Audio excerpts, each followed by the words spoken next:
Your true nature. Let us sculpt our beings into an epitome of strength, flexibility, and bliss. Welcome to a transformative experience like no other, Nityananda Yoga.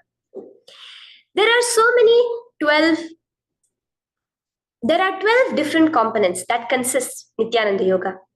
One is the asanas, which we traditionally know of.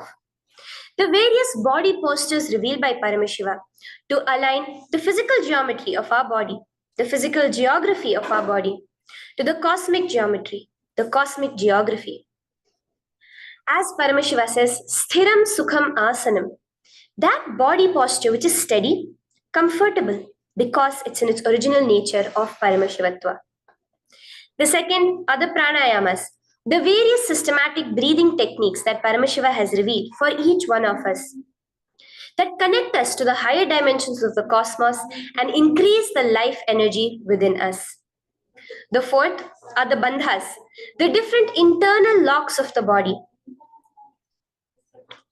The third are the mudras, the various hand gestures and body movements to seal that life energy within ourselves. The very word mudra means seals. You will be able to seal the space of oneness within you with Paramashiva. The fourth are the bandhas, the various internal locks of the body to awaken the Kundalini Shakti, our latent potential energy, and make us conducive for the ultimate experience. The fifth are the karanas, the beautiful dance movements of the body, revealed by Paramashiva to put you in the space of ultimate bliss, and which engage all the different parts of your body. The next are the visualizations. As Swamiji says, the intention with which you move your body manifests as your reality. As you hold the visualization within you of the various gods and goddesses of Kailasa, of the various beings of this universe, you manifest the powers of those beings within you. The next are the japas, the various powerful energy vibrations of the cosmos that you will be subtly repeating in your throat center that will cause your very DNA to be bound to the cosmos, to your consciousness with the highest frequency possible. The next are the pramanas, the chanting of the sacred mantras, the original source scripture of Hinduism that reveal the science of Nityananda Yoga, of yoga, because as Swamiji says, yoga has a source and it is Hinduism. These original verses will manifest the vision Paramashiva had when he created yoga in each and every one of us. There are weights, which is an optional component, helps us to enhance our experience of Nityananda Yoga as revealed from the source scriptures of Hinduism. The next are the mandalas, the cosmic geometrical representation. The Shri Chakra, the Shri Yantra, which is the direct geometrical representation of the cosmos. When you keep that in front of you and gaze at it throughout your Nityananda Yoga, your body will fluidly just align itself to the cosmos. We have the Abharana, the Rudraksha, which we keep on our body, which acts as an energy battery, sucking in, storing the energy that we produce during this Nityananda Yoga and releasing it to us throughout the day to fuel our entire day with consciousness. The last but not the least are the Aushadas, the various sacred herbs that you can apply to, which can be infused with the thought current of Paramashivatva to manifest it within you. With this understanding, let us get right into the practice of Nityananda Yoga, which starts with invoking the presence of Paramashiva himself, the very being of Paramashiva, to witness our Nityananda Yoga today, with the chanting of the Shiva Moola Mantra.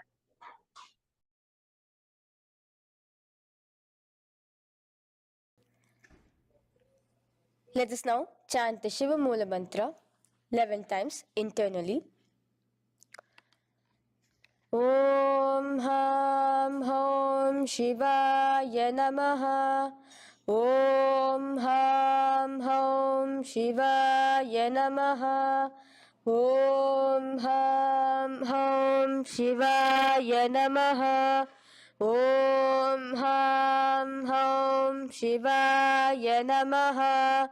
Om Ham Hum Shivaya Namaha. Om Ham Hum Shivaya Namaha. Om Ham Hum Shivaya Namaha. Om Ham Hum Shivaya Namaha. Om Ham Hum Shivaya Namaha. Om Ham Hum Shivaya Namaha. Om Ham Hum Shivaya Namaha. The next step of this ritual of yoga, as Swamiji reveals, yoga is a ritual, a methodology to connect yourself with the divine. As every ritual in Hinduism goes, we cleanse the three elements of our body, of the world, and of the ultimate with the Tattva Chamanam.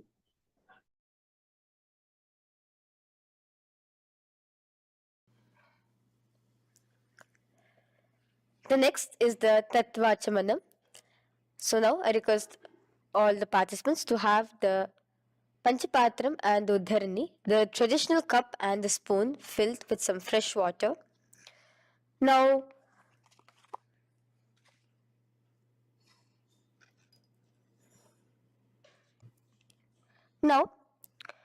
keeping your right hand in the shape of a cow's ear, the Gokarna Mudra, pour an Uddharani of water from the Panchapatram and chanting each of the following mantras internally, drink the water that flows through the base of the palm. Om Atmatattvam Shodayami Svadha. Om Vidyatattvam Shodayami Svadha. Om Shivatattvam Shodayami Svadha. Wash your right hand with water from the Panchapatram.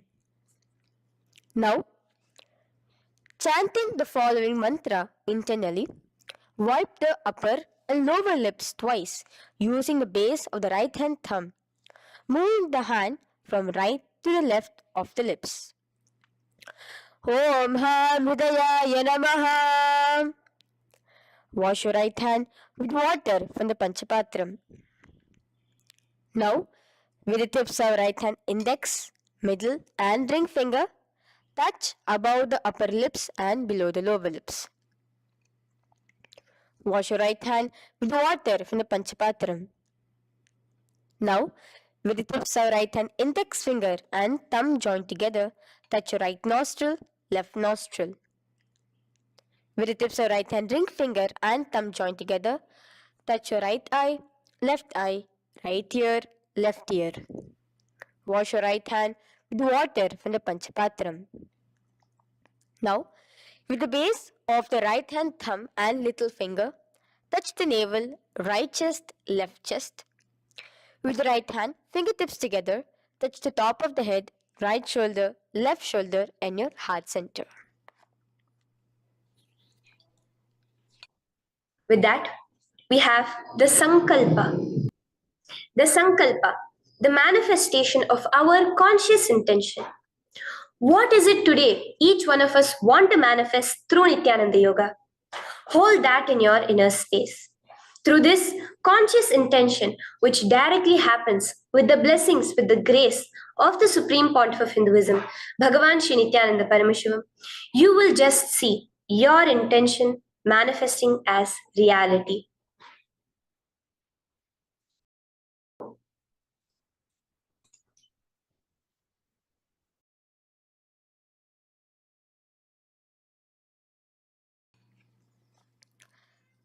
The next is the Sankalpa, the conscious resolution.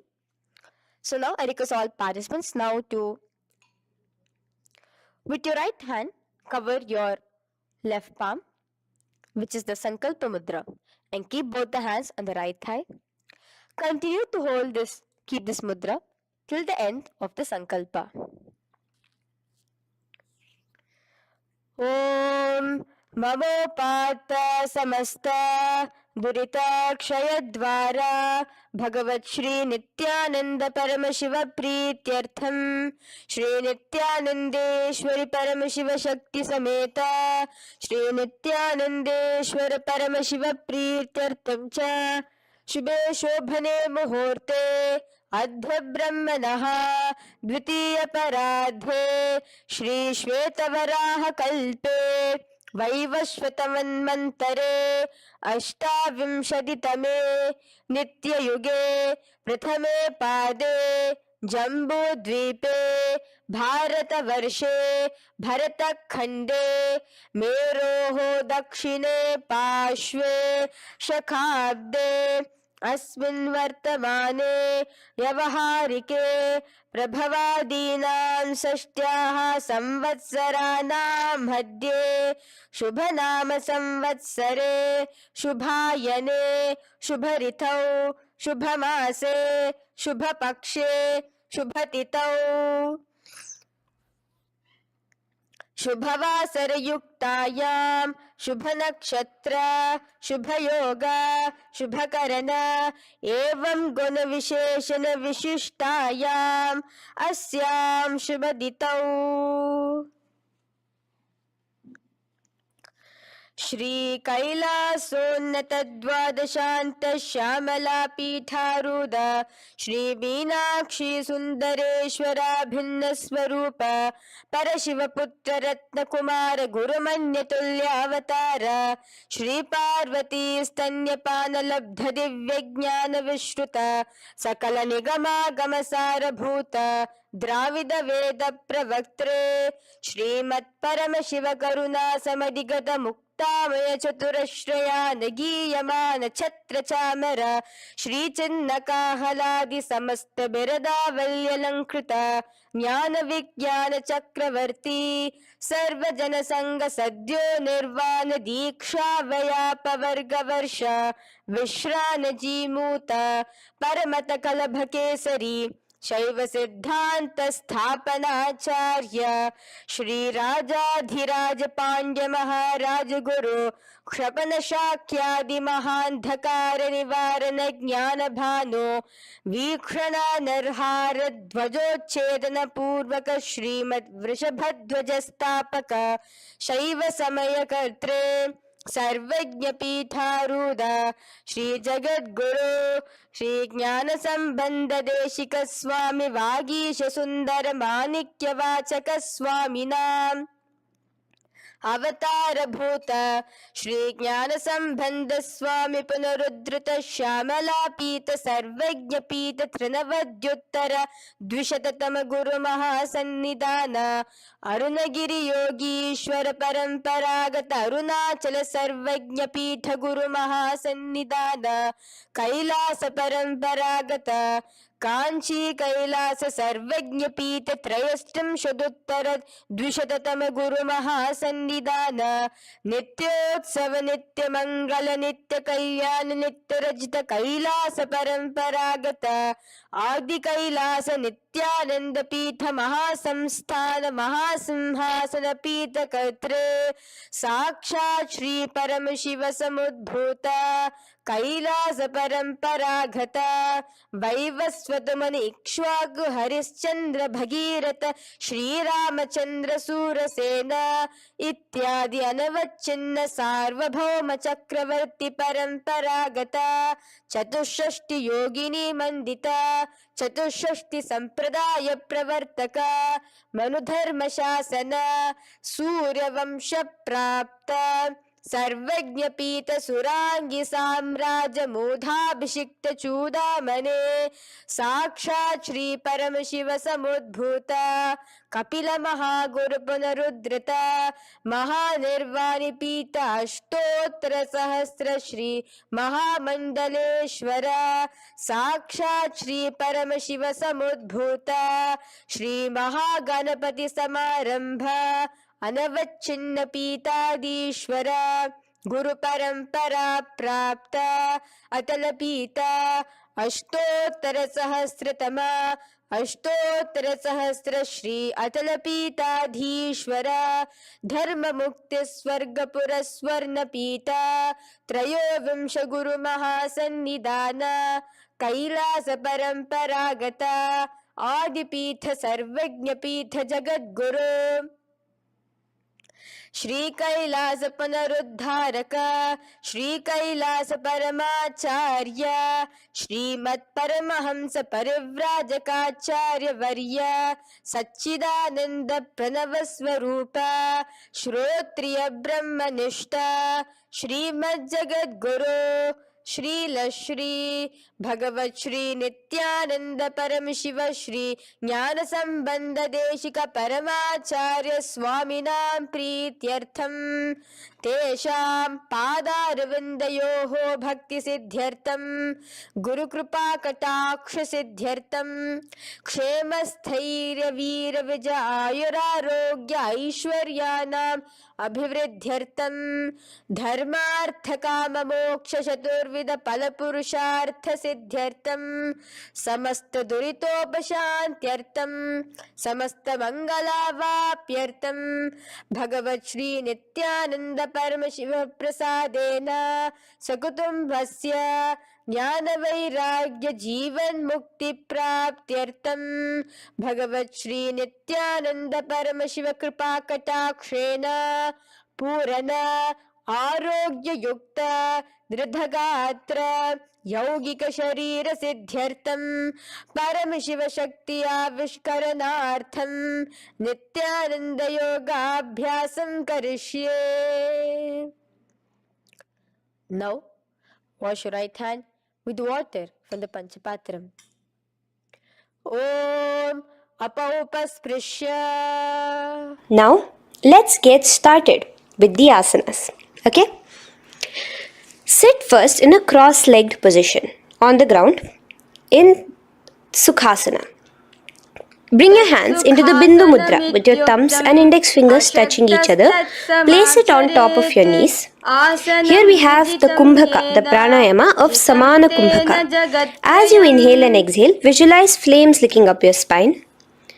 Do the bandhas, the locks, the Mahamudra Bandha, all three of the bandhas, where you are doing the Jalandhara Bandha, tucking in your chin to your chest, the Udyana Bandha, sucking in your stomach, and the Moola Bandha, clenching your perineum.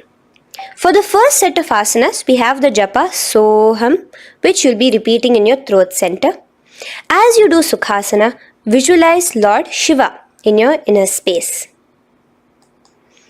The next asana is Parvatasana. Now, from the seated position, bring both your feet to the opposite thighs.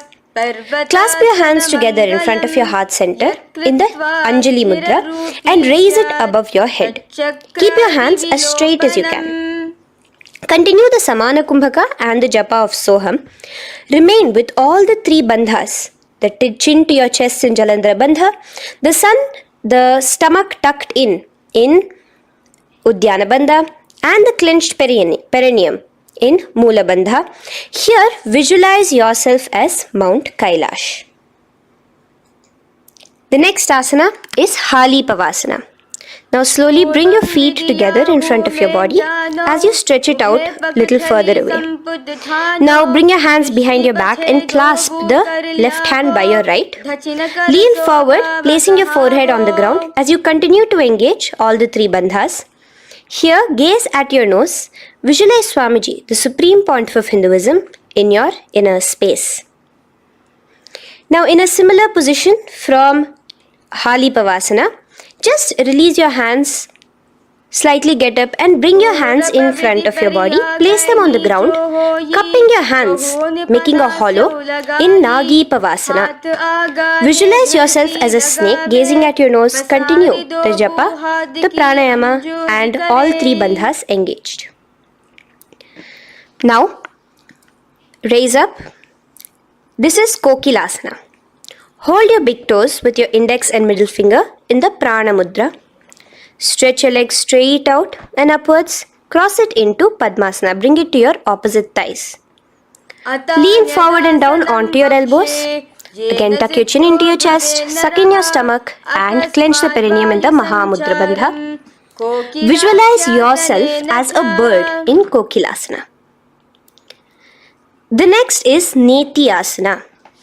Now, raise up again. Bring one ankle to the top of the opposite knee. Hold the elbows with your hands. Hold the respective elbows with the opposite hands. Again, engage all the three bandhas and rotate your arms in a circular motion. Keep the spine completely straight and gaze towards your nose. Visualize Swamiji, the Supreme Pontiff of Hinduism, in your inner space. Next is Gajasana. Press your hands onto the ground. You can bring your feet a little back as you raise yourself up, your hips up high. Lower your head and then chest, scooping your body forward again and again. Here, engage the Udyana Bandha, where you suck in your stomach along with the Moola Bandha, clenching the perineum. Visualize yourself as an elephant. Gajasana. Now stop the movement slowly. In another dynamic asana, which is Rikshasana, you will start alternatively pressing the heel of one foot onto the ground while lifting the other heel up. Repeat this again and again. The next is Vaishyasana. Now slowly come to a standing position. Stand tall on the tips of just your big toes. Keep your head neck straight line.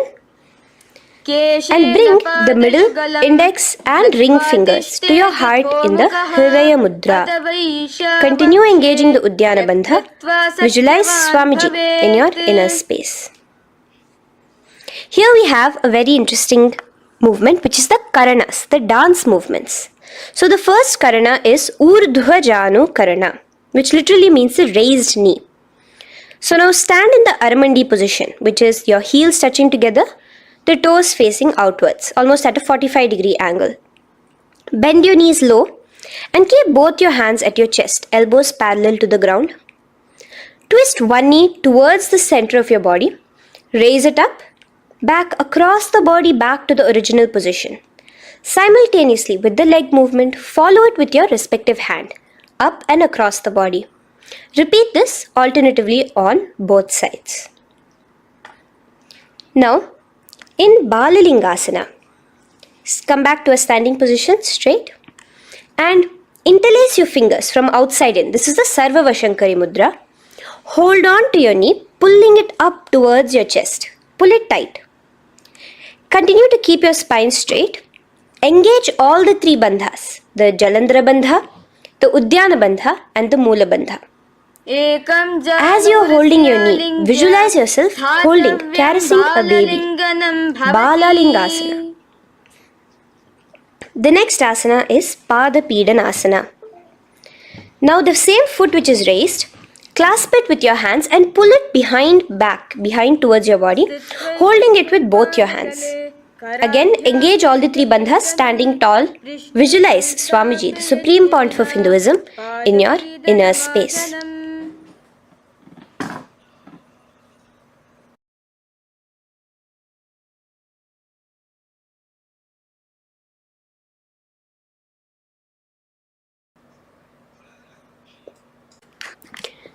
From here, let's enter into Natarajasana.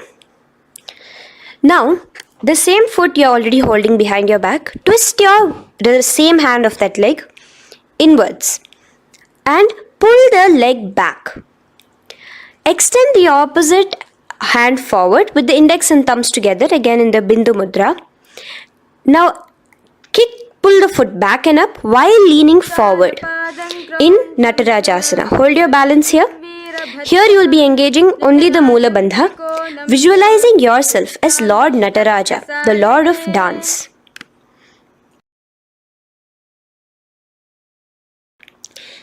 Now again let's repeat Balalingasana on the other side with the other leg. Pull it up towards your chest with the hands in the Sarva Vashankari Mudra. Engage all the three bandhas as you visualize yourself holding and caressing a baby. Now pull your foot back into Pada Pidanasana on the other side. Remain with all the three bandhas engaged. Visualize Swamiji in your inner space. And lean forward. Now, hands stretched in the Bindu Mudra into Natarajasana. Balance there as you visualize yourself as Lord Nataraja. Now, come back to a standing position. Release your leg. Gain your balance. As we enter into the Ardharechita Karana. Now again, bring yourself to the Aramandi position. Heels together, toes pointed outwards and knees bent. Now from this position, bring your right foot onto the tips of the toes behind the left heel. The heel should be up. Bring your left hand towards your chest, parallel to the ground again, and extend the right arm out and wide like a pendulum. Bring it back towards your chest. Now while your arm is swinging, remember to move your fingers one by one inwards towards the palm and then outwards. Now, place the right hand over the nose. Uncross your ankles. Let's do this on the other side also. Cross the left ankle behind and stretch the left hand out like a pendulum.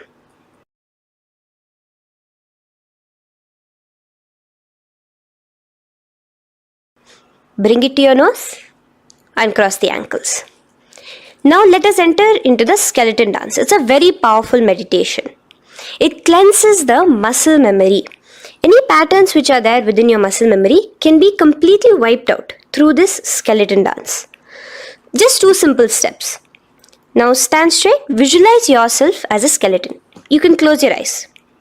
Just visualize yourself as pure bones. There are no muscles, no veins, no nerves, tissues, organs, nothing. Just bones, a skeleton form. And shake your body intensely.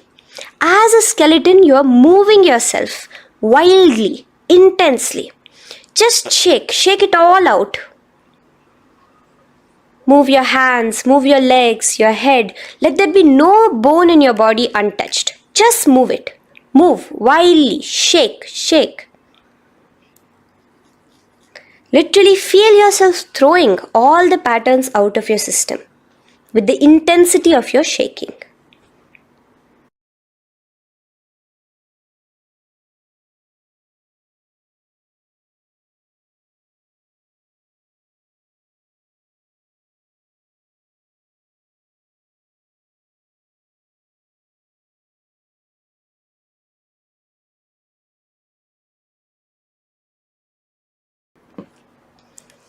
Now slowly calm down. Take a few steps, gain your breath back. That's a powerful meditation we did. Let us do the next Karana. Again, come back to a standing position. Do the Aramandi. Your toes outwards, knees bent with your feet together. Now here, raise your hands above your head. Keep your palms completely straight and cross the wrists with the palms facing forward and the back of the hands outward. Now from the crossed wrists, uncross the wrists, spreading your arms out wide while you turn your hip towards the side. Turn by the waist sideways. Bring your hands back over the head and turn on the other side. Repeat this on the other side. Do it again. Let's twist out. Come back to the middle and twist out again. This is the Kati China Karana. Now stand tall. Raise your hands above your head. Bring yourself to the top of the tip of your toes. Let your hands face each other parallel to the ears. You're tall, pushing yourself, stretching yourself. Again, engage all the 3 bandhas. Tucking in your chin to the chest, sucking in your stomach and clenching your perineum. Visualize yourself as a palm tree. We have the japa changing over here where you will be repeating Shivoham in your throat center. Tadasana. Now, as we enter into Uttanasana, relax and lean forward, bringing your hands on by the ground next to your feet. Keep your palms flat on the ground. Try your best. Engage all the 3 bandhas. Remain with all the 3 bandhas engaged as you visualize Swamiji, the Supreme Pontiff of Hinduism himself, in your inner space. Now jump your feet back into Tarakshvasana, coming to a plank position. Keep your hands shoulder width apart. Be steady there. Chuck in your chin to your chest in the Jalandhara Bandha as well as engaging the Moola Bandha. Now rotate your head while in the Jalandhara Bandha from shoulder to shoulder, side to side. This is Tarakshvasana. Visualize Swamiji, the Supreme Pontiff of Hinduism, in your inner space. Yes. Now lay flat onto the ground in Bhujangasana. Lower your entire body down. Now point your toes backwards. Keep your hands by the side of your chest and push yourself off the ground. Remember to use the strength of your lower back to hold yourself up. Open your mouth wide.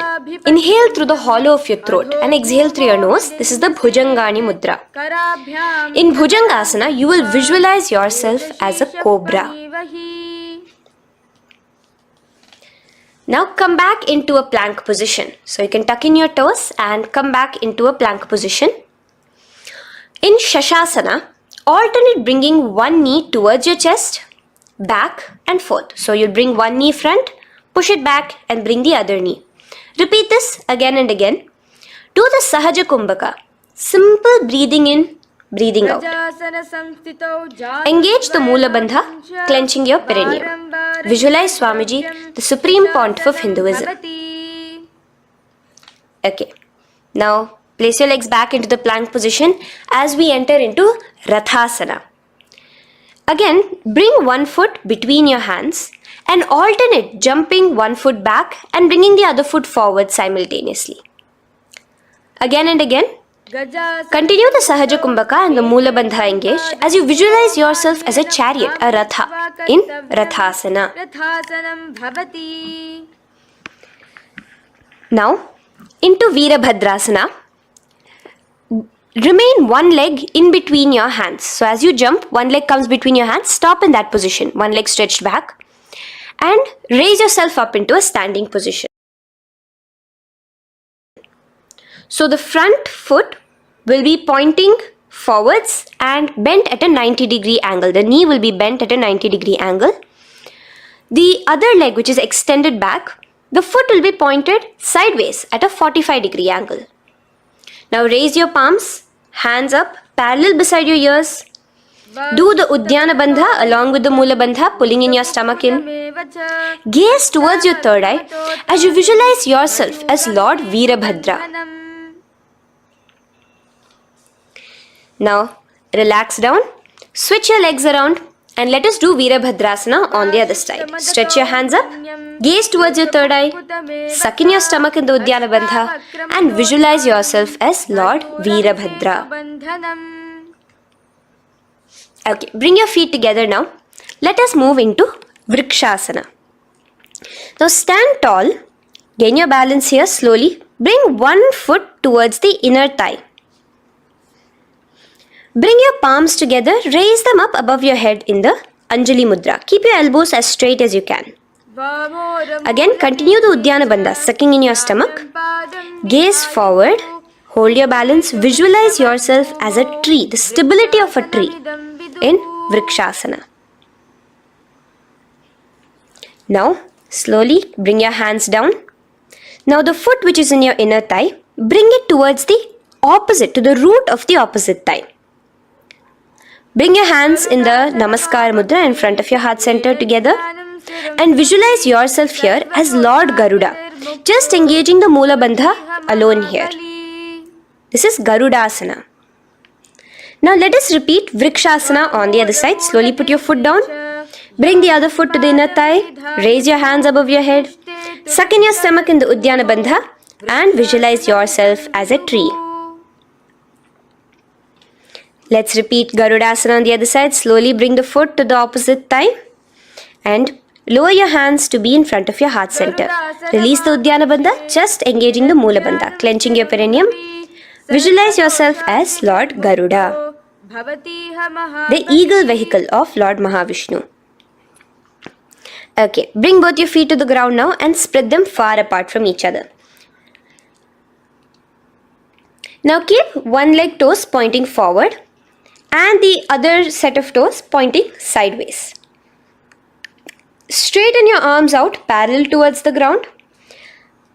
Bring your front arm down towards the front foot, beside your foot, while the other arm extends towards the sky. Visualize yourself as a triangle in Trikonasana. Now raise up and let's repeat Trikonasana on the other side.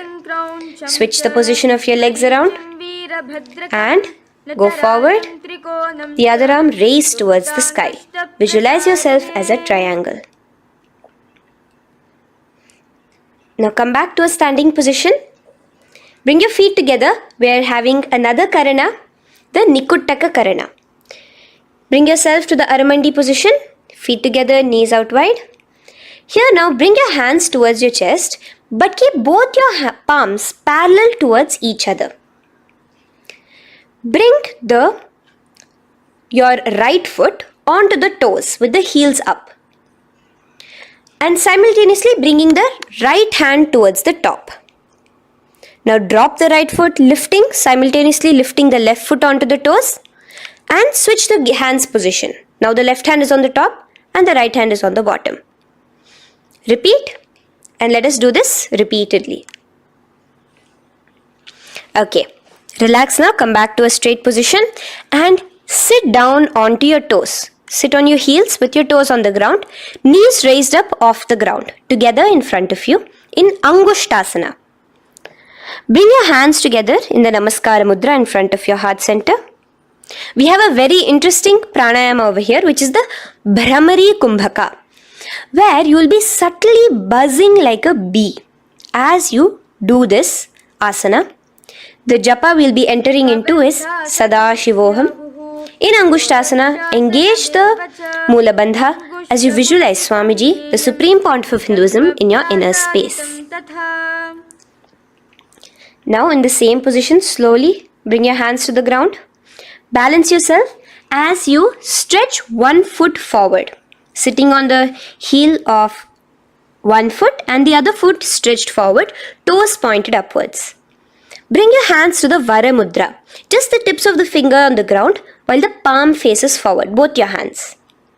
Continue to engage the Mula Bandha, clenching the perineum as you visualize Swamiji, the Supreme Pontiff of Hinduism, in your inner space. Now, stretch, the leg is stretched forward, right? Stretch the same hand, the respective hand forward and clasp onto the big toe of that foot in the Prana Mudra with your index and middle fingers. The other hand, bring it to the back of the respective heel in Vidhunanasana as you visualize Swamiji in your inner space. Okay, bring your 2 feet back together as we repeat Saurasana on the other side. Stretch your left leg forward now. Palms in the Vara Mudra on the ground. Visualize Swamiji in your inner space. And lean forward into Vidhunanasana on the other leg. Clasp your toes. Bring the other hand to the back heel. Continue to visualize Swamiji.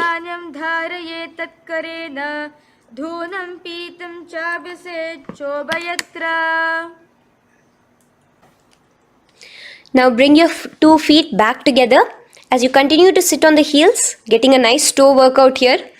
Balance on your toes, bring your knees together in front of you. Now place your palms on top of the respective knees with the hands facing upwards, the palms facing upwards. Leave a slight gap between your palms and knees. As you gaze forward, engage the Jalandhara Bandha, tucking in your chin to your chest, and look between the gap between your hands. Brahma Jurankushasana. The next is Kapilasana. Now spread your knees wide and place them onto the ground. Keep your hands on the respective knees. Pull your stomach in and up in the Uddiyana Bandha. Gaze towards your nose as you visualize yourself as Maha Kapila Muni, the first man that ever started thinking. In the same position, just release that Uddiyana Bandha. Release the lock of the stomach, but continue to clench your perineum in Mula Bandha as you switch your gaze to your third eye. So from your nose, switch your gaze to the third eye. Visualize Swamiji, the Supreme Pontiff of Hinduism, in your inner space. Bhadra Gorakshasana. Next is Suryasana. Now, your toes are tucked. Just lift your knees off the ground, wide apart. Bring your hands together in the Padma Mudra with the little fingers and thumbs joined together. Engage the Uddiyana Bandha, suck in your stomach and raise your hands up tall above your head. Slightly lean back as you look towards the gap between your hands. Visualize Lord Surya in your inner space. Now relax, slowly bring your hands to the ground. Sit on top of your heels, the toes flat. Here, keep your hands on top of your knees and lift your tongue up against the roof of your mouth in the Manduki Mudra. Do the Sahaja Kumbhaka, simple breathing in and out. Engage the Moola Bandha, clenching your perineum. With the Japa Sadashivoham, repeating in your inner space, here you will visualize yourself as a frog in Mandukasana. Your tongue pressed against the upper palate. Is your frog-like tongue catching the nectar of immortality dripping from your Sahasrara Chakra? Gaze towards your third eye in Mandukasana. Now from here itself, moving into Uttana Mandukasana. Just bring your hands to the opposite shoulders, remaining in the same seated position. Continue with the Uddiyana Bandha engaged, gazing at your third eye. The Manduki Mudra, tongue pressed against the top of your palate, visualizing yourself as a frog in Uttana Mandukasana. Slowly bring your hands out from behind your back. Now slightly raise up and cross your ankles behind you. Sit on top of your crossed ankles. Keep your knees wide and your fingers spread on the top of your knees, both your hands. Open your mouth wide and stick out your tongue, exhaling forcefully. Gaze at the tip of your nose. Repeat this several times because you are visualizing yourself as a lion in Simhasana. The next asana is Bhadrasana. Now you can release yourself and uncross your ankles. Just keep your toes crossed behind you. Again, sit on top of your heels, keeping your knees wide apart. Cross your hands behind your back. Hold on to the big toes in the Prana Mudra with your index and middle fingers. Apply the Jalandhara Bandha. Tuck in your chin to your chest along with the Moola Bandha, sucking in your perineum. As you gaze towards your nose, here, resume the Brahmari Kumbhaka, buzzing like a bee subtly in your inner space as you visualize Swamiji, the Supreme Pontiff of Hinduism, in your inner space. Now, bring your hands out from behind you. As you bring yourself to a squatting position. Keep your feet flat onto the ground as close together as possible, but your knees opened wide. Bring your body in between your knees, your torso in between your knees, and take your arms in and around your knees towards the back, clasping your fingers, interlacing your fingers behind you in the Parashu Mudra. Gaze towards your nose. Visualize yourself as a crow in Kakabhusandhiya Asana. The next asana is Kani Pavasana. Unclasp your hands and place them flat onto the floor. Keep them shoulder width apart for good balance. Now, slowly bring your knees to the back of your arms, above the elbows. Lean your chin forward and down. Keep your gaze steady as you lift your feet off the ground. In Kani Pavasana, visualize Swamiji, the Supreme Pontiff of Hinduism, in your inner space. Now in the same position, slowly lower your head to the ground and stretch your legs up high, forming a tripod between your two hands and your head in Kapali Asana. Gaze at your nose, continue the Brahmari Kumbhaka, continue engaging the Moola Bandha and the Japa of Sadashivoham. Visualize Swamiji in your inner space. The next asana is Parshva Mayurasana. Slowly bring your feet down. Yes, relax. And now squat on your toes with your knees together and twist your body. Place both the hands to one side of your knees. Now bring one of your elbows to the knee and the other of your elbows towards the hip. Lean onto your arms, balance, extending your legs out to the side. Gaze towards your third eye, visualizing yourself as a peacock. In Parshvamayurasana, as you do the pranayama, the Rechaka Kumbhaka, let your exhalations be prolonged and your inhalations be slightly shorter. Now relax, bring your feet to the ground and bring your body to the other side of your knees as you repeat Parshvamayurasana on the other side. Lean forward, stretch your legs, gaze at your third eye. Visualize yourself as a peacock. Now let's do Bhairaganathasana. Now come again to a plank position. Place your hands down, stretch your legs back and bring one foot around your shoulder to be placed in between both your palms. Gaze at your third eye. Just engage the Mula Bandha, clenching your perineum. Here, this is Bhairaganathasana. Visualize yourself as Lord Kala Bhairava.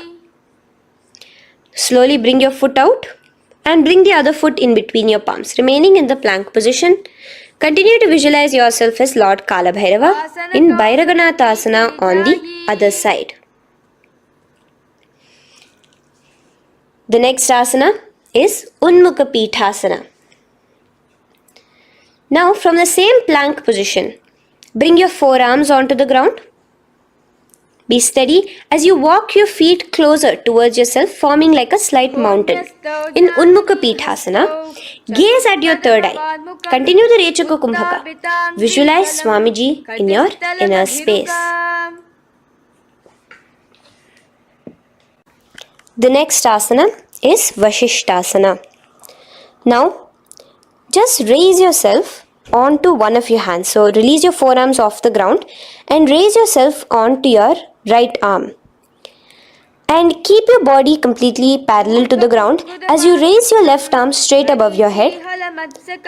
Visualize yourself as Rishi Vashishta as you do the Vashishthasana. Gaze towards the hand on the top. Now slowly bring that hand down. As you switch the hands, bringing your right hand up towards the sky. Balance there, completely straight on your toes. As you visualize yourself as Rishi Vashishta, the Guru of Bhagavan Sri Rama. Now, bring your feet forward into Anjani Asana. So here you will be sitting on your hips with your legs pointed forward and sit on top of your hands. So keep your palms facing upwards and sit on both your palms as you tuck your elbows into your body. Do the Rechaka Kumbhaka, continue the Rechaka Kumbhaka. Engage the Jalandhara Bandha, tucking in your chin to your chest, gaze at your nose, visualize yourself as Lord Hanuman in Anjani Asana. Now, slowly release your hands from under your body as you lean forward into Paschimottanasana. Clasp your respective toes with your index and middle finger. Lean forward and down, bring your elbows to the ground, your forehead towards your knees. Engage all the three bandhas, the Mahamudra Bandha, as you visualize Swamiji, the Supreme Pontiff of Hinduism in your inner space, with a new japa, Mahasadashivoham, starting here.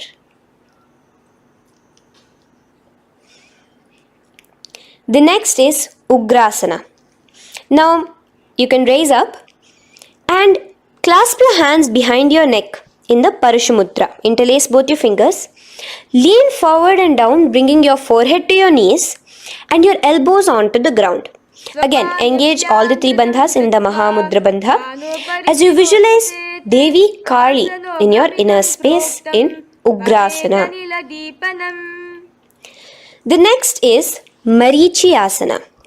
So raise up and keep one leg pointed forward while you bring the other leg towards the groin, the knee pointed upwards. Place the foot flat on the ground. Now lean forward, bring both your hands, wrap your arms around the raised knee, clasping your hands behind the back together. Bring your chest to the thigh with your head towards the knee. Here engage just the Mula Bandha, sucking in your perineum, as you visualize yourself as Rishi Marichi in Marichi Asana. The next asana is Mahamudrasana. Now slowly raise up And the raised knee, let it rest by your side, with your leg towards the inner thigh of the opposite leg. Now again reach down, hold your foot, bring your elbows to the ground, your forehead to your knees. Engage all the three bandhas in the Mahamudra Bandha. Gaze at your nose, visualize Swamiji himself in your inner space. Raise up. Let's repeat Marichi Asana on the other side. Bring the other foot straight while the other foot comes into the groin. Knee up. Lean forward, clasping your hands behind your back. Visualize yourself as Sage Marichi. Now from here, raise up, engage all the three bandhas. As you let your knee fall to the side, lean forward, clasping the foot. Gaze at your nose. Visualize Swamiji in your inner space in Mahamudrasana on the other side. Now, bring yourself to a seated position. Sit and bring the soles of your feet together. Bend your knees and keep your heels as close towards you as possible. While try to touch your knees to the ground. Clasp your feet together with both your hands. Maintain a straight spine. Gaze towards your nose in Bhadrasana 2. Visualize Swamiji, the Supreme Pontiff of Hinduism, in your inner space. The next asana is Gwali Pavasana. Now, keeping your feet together, just bring your hands towards the respective knees. Just lightly place them there. Tuck your chin to your chest in the Jalandhara Bandha, continuing to engage the Moola Bandha, clenching your perineum. As you gaze at your nose, visualize Swamiji, the Supreme Pontiff of Hinduism, in your inner space. Now, push your soles slightly further away from you. The joined feet, push it further away from your body.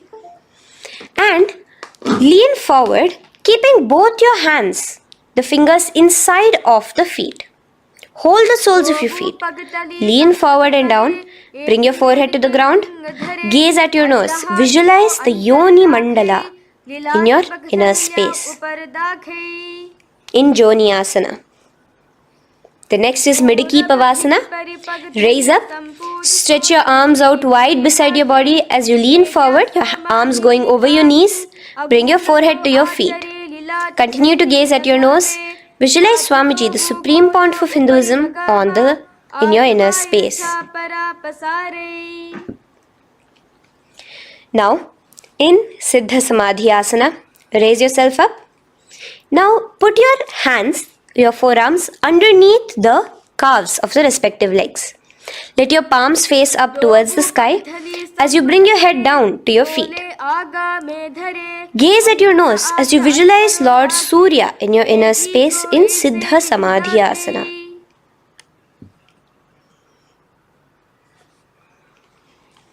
The next asana is Chiniki Pavasana. Raise up now. Bring both your feet together in front of you. Bring your feet back close to your body.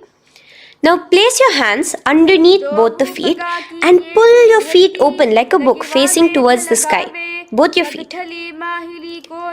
Press your elbows onto your thighs near the knees and gaze towards your nose, visualizing Swamiji in your inner space in Chiniki Pavasana.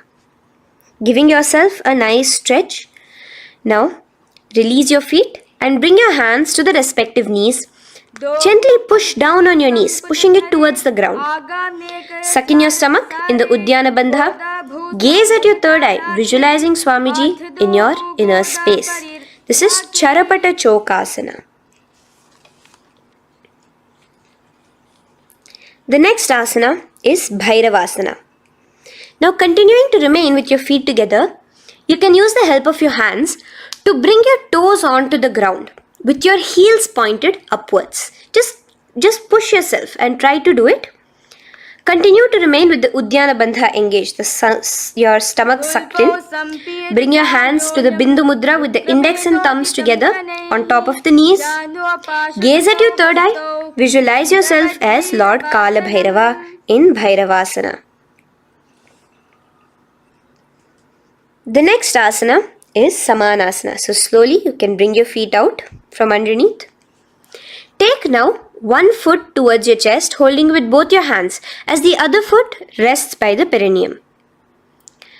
Pull the sole onto your chest. Gaze at your third eye. Visualize yourself holding the breath in the Mooladhara Chakra, the Chaturdala, the 4-petal lotus of your body. Gaze at your third eye. Visualize Swamiji, the Supreme Pontiff of Hinduism, in your inner space in Samanasana. From here, let's move into Apanasana. Now, the foot that you have towards your chest, just bring it over your shoulder and place both your palms onto the ground beside you.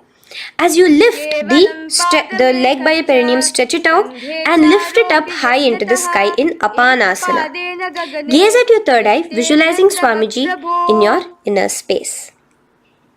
Let's repeat Samanasana on the other side. Bring your foot down.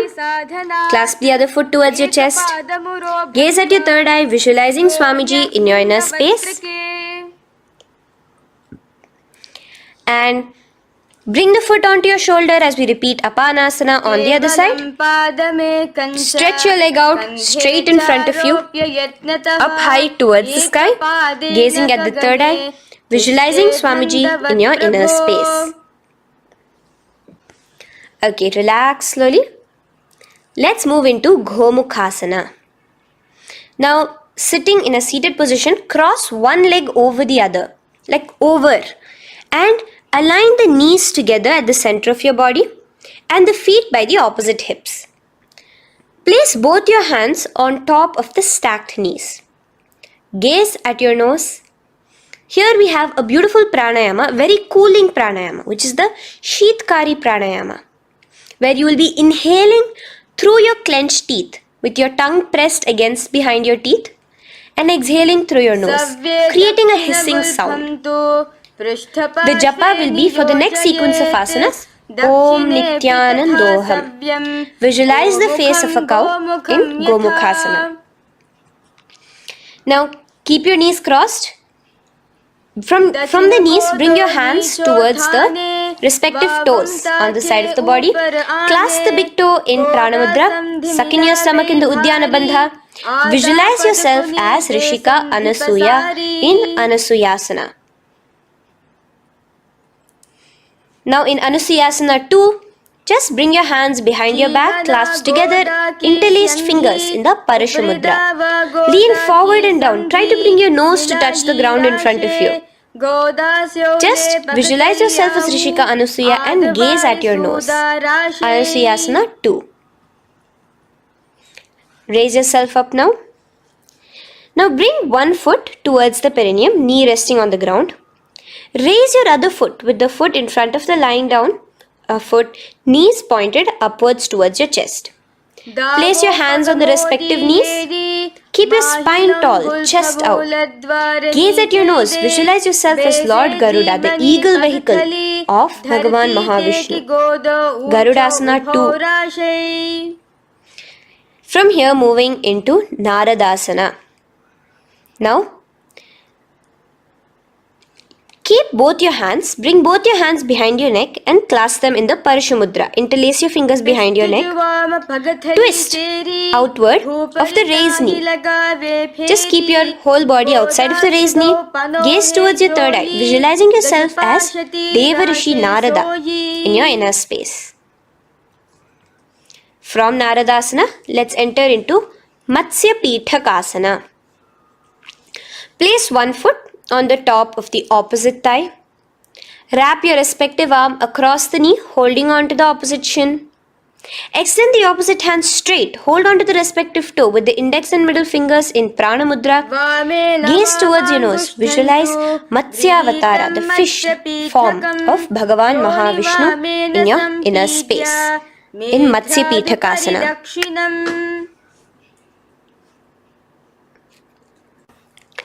From there, let's repeat the Gomukhasana and the rest of the asanas on the other side too. So slowly you can cross your knees over to the other side in Gomukhasana. Keep your hands on the top of your knees. Gaze at your nose as you visualize the face of a cow in Gomukhasana. Continuing into Anusuyasana on the other side, bring your hands to your toes. Suck in your stomach in the Uddiyana Bandha. Gaze at your nose, visualize yourself as Rishika Anasuya. And lean forward, bringing your hands behind your back in Anusuyasana 2. Interlace your fingers in the Parashamudra. Continue to gaze at your nose, visualizing yourself as Rishika Anasuya. As you relax the Udyana Bandha, just clenching the Mula Bandha alone. Raise up, bring your feet together in front of you as we enter into Garudasana 2. Place your hands on the respective knees. Stay straight. Visualize yourself as Lord Garuda as you gaze towards your nose. And twist your body out of the raised knee, hands clasped in the Parashamudra behind your neck. Gaze at the third eye, visualizing yourself as Devarishi Narada. And bring the foot to the opposite thigh as we enter into Matsya Pithakasana on the other side. Clasp your toe in Prana Mudra. Gaze at your nose, visualizing Matsya Avatara, the fish avatar of Lord Vishnu in your inner space. Now let's enter into Matsyendrasana. Remaining in the same position with one foot on the opposite thigh, place the other foot on the ground on the far side of the other thigh. Twist.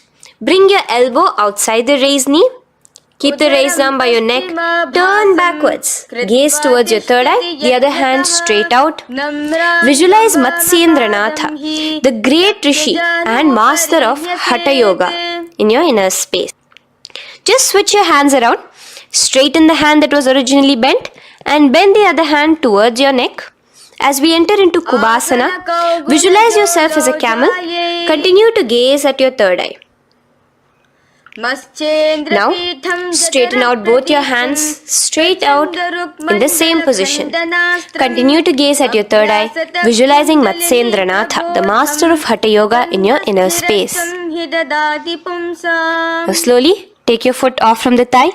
As we enter into Matsyendrasana on the other side, bring the other foot to the thigh. Place the other foot on the far side. Twist, bringing your elbows outside of the raised knee, hands on the head. The other hand stretched out back. Twist, gazing at your third eye. Visualize Matsyendranatha in your inner space.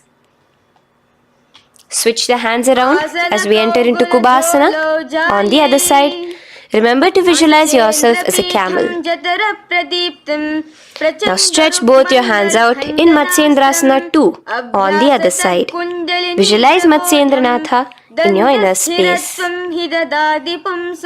Now, with one leg on the thigh, bring the other foot too to the opposite thigh in Padmasana. Place your palms on the respective knees. Engage all the three bandhas in the Mahamudra Bandha, tucking your chin to your chest, sucking in your stomach and clenching your perineum. We have a new pranayama here, which is the Shitali Kumbhaka, where you will continue to inhale through the teeth without creating the hissing sound and exhale through your nose. A new japa of Om Nityananda Mahasadashivoham starts here. Gaze at your nose in Padmasana, visualizing yourself as Bhagavan Paramashiva. Now, keeping your legs in the same position, just cross your hands over each other, clasping onto the toes with your index and middle fingers in the Prana Mudra. Gaze at your nose, visualize yourself as Devi Parvati, the consort of Lord Paramashiva in Padmasana 2. Now, uncross your hands. Take your hands and insert it into the gap between your thighs and your calves. Put both your hands within and pull it out on the other side. As you balance on your hands, lifting your whole body off the ground, visualize yourself as a rooster in Kukkutasana. Now relax. Take your hands out from inside your feet as we enter into Baddha Keki Asana. Place your hand onto the ground as you raise up on your knees. Place your palms on the ground, fingers pointing towards the legs. Now keep your elbows together, pressed against your navel. Slowly lean forward, balancing, and extend your knees off the ground, visualizing Swamiji in your inner space. In the same position, stretch your legs out behind you. In Mayurasana, visualize yourself as a peacock. Hold your balance. Relax now. Yes, relax flat onto the ground into Makarasana. Lay down completely flat. Keep your feet pointing outwards, far away from each other. Place your forehead on the mat. Interlace your fingers behind your neck in the Parishamudra. Just relax, visualizing yourself as a crocodile as we go back to the Sahaja Kumbhaka, the simple breathing in, breathing out. Just keep the Mula Bandha alone engaged.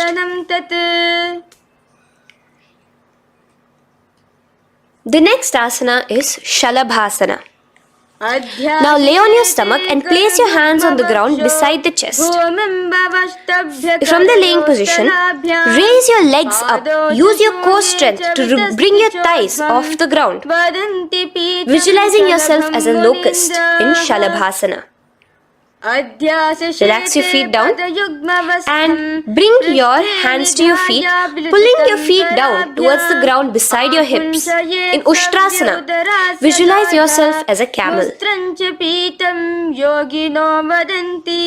Now slowly kick your legs back. Rise your hand is clasping your feet. Pull your feet towards the sky, lifting your chest and thighs off the ground. In Dhanurasana, gaze at your third eye. Visualize yourself as Paramashiva's bow.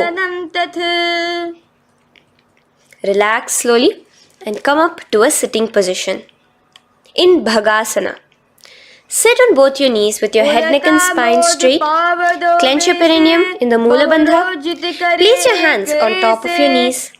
Gaze towards your third eye, visualizing Swamiji, the Supreme Pontiff of Hinduism, in your inner space. From here we enter into Gohyasana. We have a couple of headstand postures here, so get yourself ready. Now place your forearms on the ground with your fingers interlocked. Ensure your elbows are at shoulder width for the best balance. Place the top of your head on the ground, holding your head with your hands. Slowly walk your toes forward until your hips are in a straight line with your shoulders, and just kick your feet up slightly. Make sure not to lose your balance. Keep your knees bent together at your chest, toes pointed upwards. Gaze to your nose, visualizing Swamiji in your inner space. From here, stretch your legs out into Shirasasana, continuing to hold the balance there as you continue to gaze at your nose, visualizing Swamiji in your inner space. Bring your feet to the ground, relax slowly. The next asana is Podhyasana. So come to a seated position. Bring your hands behind your calves, stretching your legs up and your forehead to your knees. Visualize Swamiji in your inner space. Here we have a new Kumbhaka, which is the Bhastrika Kumbhaka, where you will be exhaling forcefully, making the sound of a bellows. Podhyasana. The japa for this next series is Om Nityananda Paramashivoham, the Mahavakya. Relax yourself. Continuing to remain balanced with your legs up, just bring your hands to the opposite shoulders. In Parighasana, visualize yourself as a mace as you gaze towards your third eye. Now relax. Keep your elbows and palms onto the ground as your legs are raised. Visualize yourself as a boat in Naukasana. Continuing to gaze towards your third eye, remember to continue the Bhastrika Kumbhaka. Forceful exhalation. Now, continuing to keep your balance, just bring your hands to your feet and scoop your hands underneath the heels, pull it towards the chest. Keep your spine upright, gaze towards your nose. Visualize yourself as Lord Rudra in Rudrasana, the most ferocious form of Paramashiva. Now lay on your back. So you can remove your hands from underneath your feet and lay on your back. With your feet flat on the ground, knees pointed upwards. Now place your palms down. Just let your fingers touch the back of your heel. Do not clasp your feet. Lift your hips up high, pressing the feet onto the ground. Chin tucked to the chest in the Jalandhara Bandha automatically. Gaze at your nose, visualizing Swamiji in Unmukha Pithasana 2. Now lay onto the ground in Shavasana. Just lay completely flat with your palms facing upwards by the side of your body. Just unclutch from any movement happening within you. Visualize your body is dead. The Supreme Pontiff of Hinduism, Swamiji, is just liberating you. Just let your awareness, your energy, completely pervade your body in the Shakti Chalan Mudra as you continue to vibrate with the Mahavakya.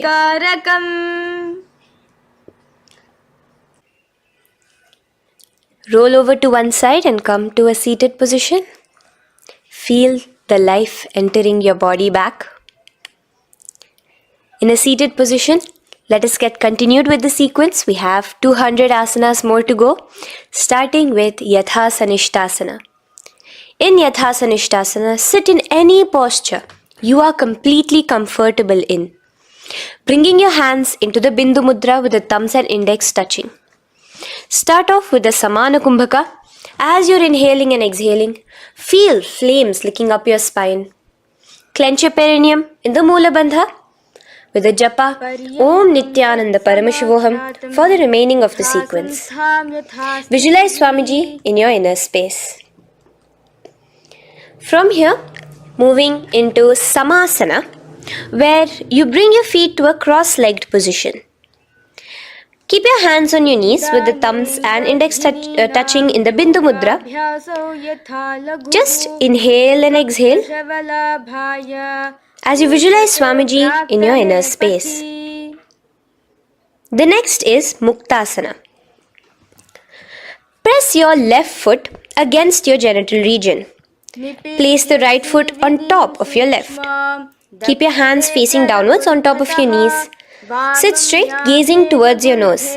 Visualize yourself as a sage liberated by Swamiji himself.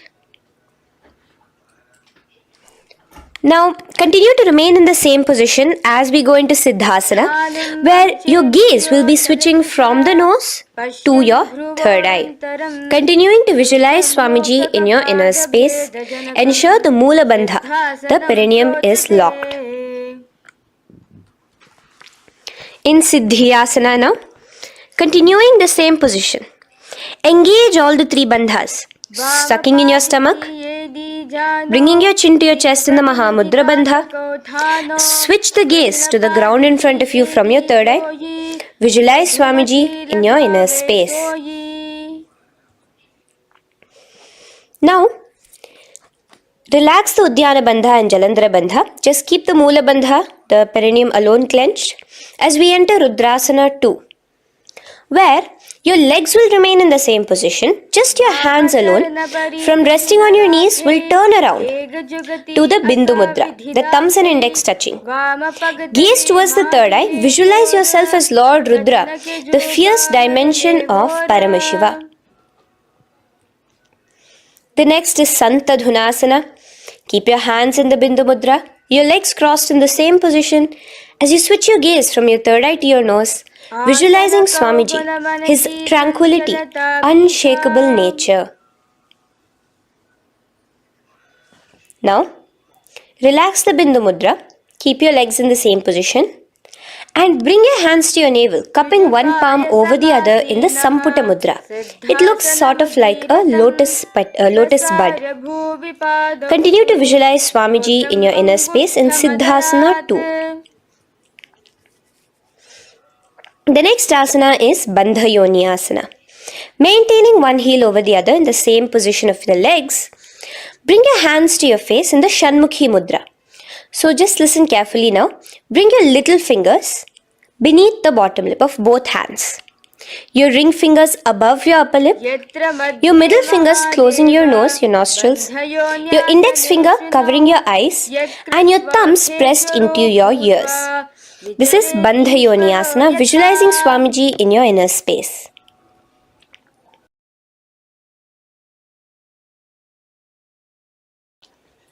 The next asana is Virasana. Now, you can remove your hands from your face and bring one foot onto the thigh, onto the opposite thigh, and the other foot underneath the thigh. Keep your hands in the Bindu Mudra, thumb and index fingers together on the top of your knees as you embody the space and state of bravery, Veera, in Virasana. Now, changing the leg position again as we enter into Valmikasana. Keep your left heel on the right side of the generative organ, toes under the thigh. Keep your right foot on top of the left leg, toes by the knee. Again, bring your hands into the Bindu Mudra on top of the knees. Gaze towards your third eye.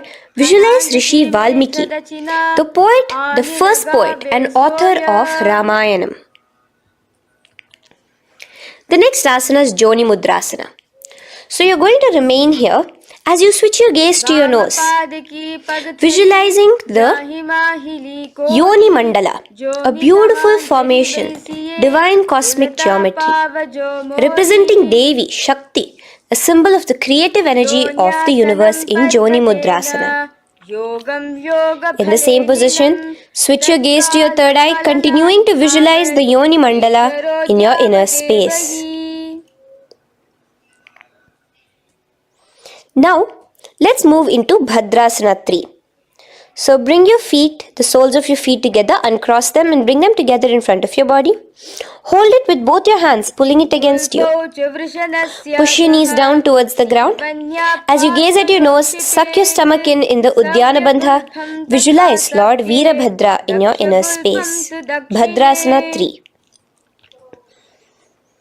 In the same position, we are entering into Aghorasana, where your left hand will rest on top of the left knee, while your right hand comes towards your face. Now, do the Khechari Mudra, where you are bringing your tongue towards the upper palate, gazing towards your third eye. Now, with your right hand, cover your mouth, close the left nostril with your index finger, inhale through the right nostril. Close both the nostrils, hold your breath and exhale through the left nostril in the Abhyantara Kumbhaka. Repeat this on the other side. Visualize yourself as an Aghori, completely dedicated to Paramashiva in Aghorasana. The next asana is Kaneri Pavasana. So you can distance your feet a little away from your body. As you lean forward, place your elbows onto the soles of your feet and rest your chin on your palms.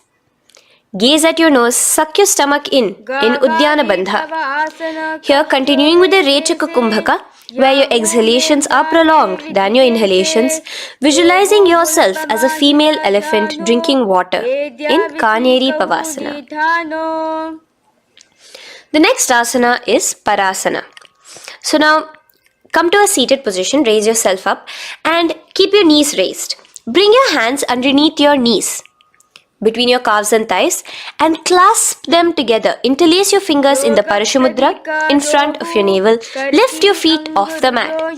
Visualize Swamiji, the Supreme Pontiff of Hinduism, in your inner space as you gaze at your nose in Parasana. The next asana we'll be moving into is Gopi Chandasana. Now take your hands out from in between the feet as you let your feet rest on the ground. Take your hands out from underneath your calves. Interlace your fingers around the feet with the soles of the feet together and raise it up towards your chest. Rest your knee on top of your feet. Gaze at your nose. Embody the state and space of a king in Gopi Chandasana. The next asana is Udarasana. So now just quickly release your legs, bring your hands underneath your calves and hold on to your feet again from inside out, both your feet together. Bring your feet up to your chin, resting your chin on top of the interlaced fingers. Bring your feet to your chest, gaze at your nose, visualizing your body, the Supreme Pontiff of Hinduism, free from any defects in Udarasana. Now, in the same position, just lift your legs up towards your head. Let the top of your hands come towards the top of your head, your forehead. And this is Vishishtasana. Visualize yourself excelling in everything in this posture. Now, slowly relax. Keep your hands underneath your shins as you take your hands up to the shoulder, pulling your hand and interlacing your fingers behind your neck. In Bhujasana, visualize yourself as a cobra. The next asana is Kalyanasana. So in the same seated posture, bring your hands around from behind your neck, remove them and put them around your back, interlacing the fingers behind you. Gaze at your nose. Visualize yourself as a beautiful, auspicious goddess in Kalyanasana.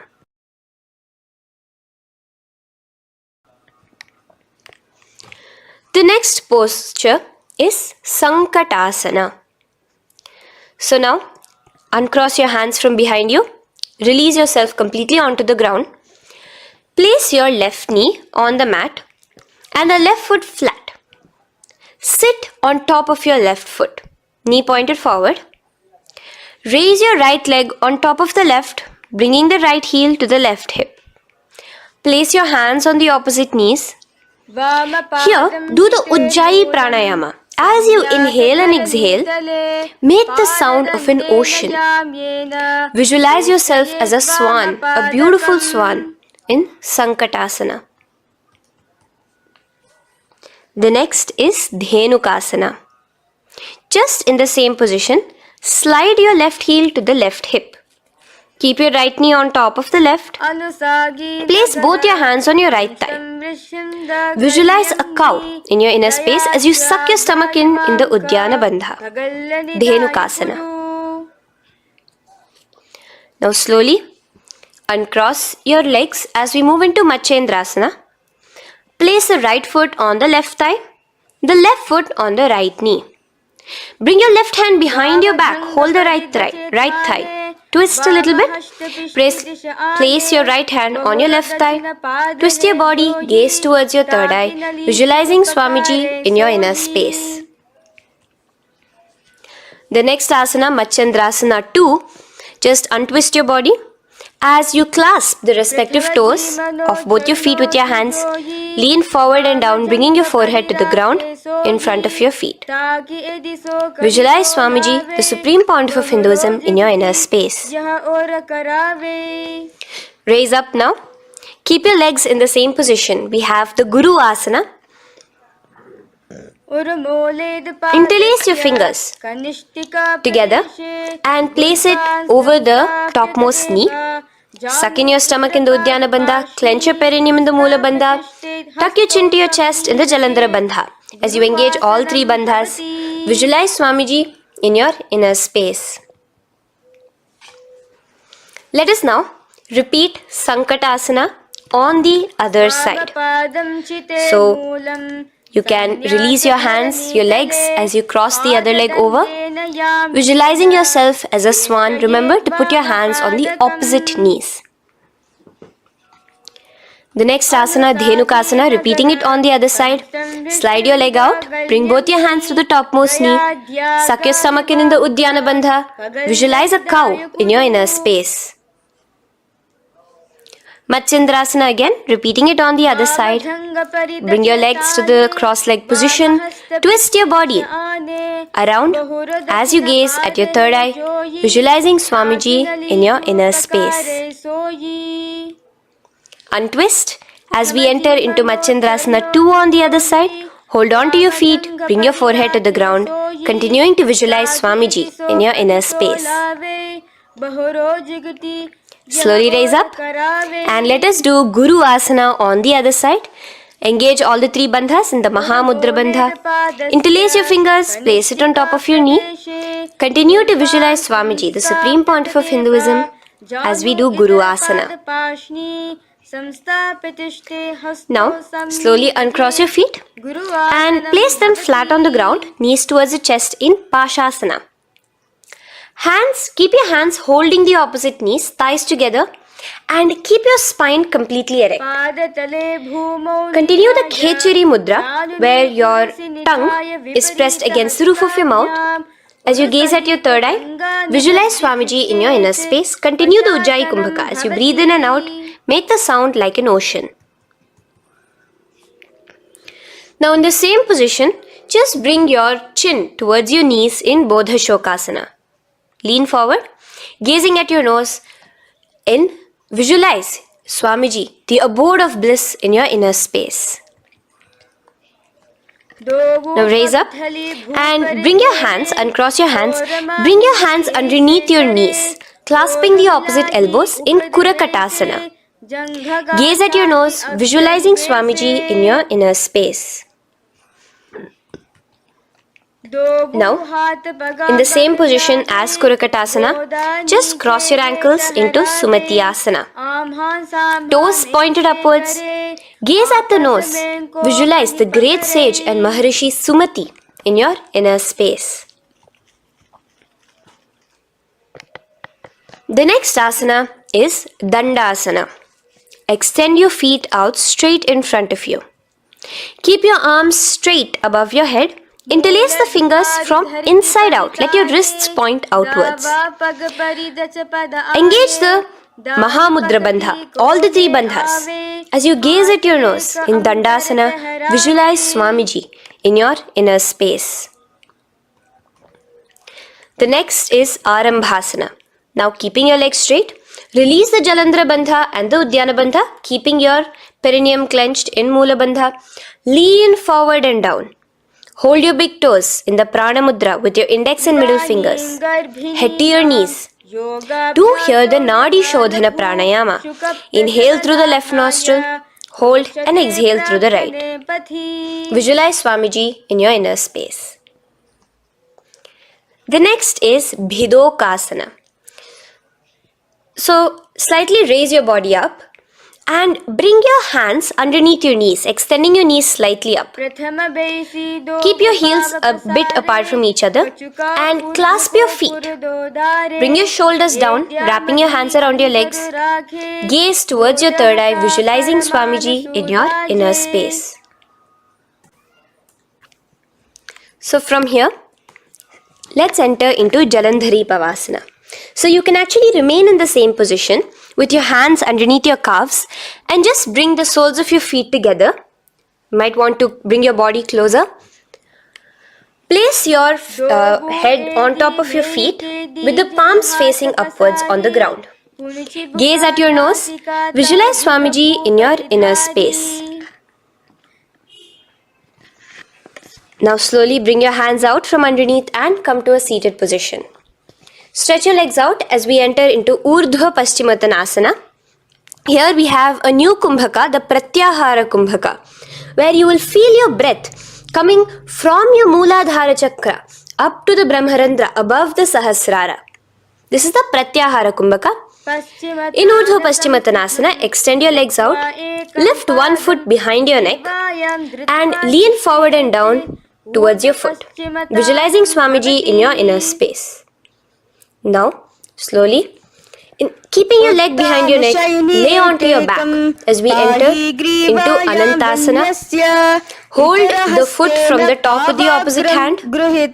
Visualize yourself as infinite, endless, eternal. Gaze at your nose in Anantasana. Just now, in the same position, roll onto your elbow of the hand holding the foot.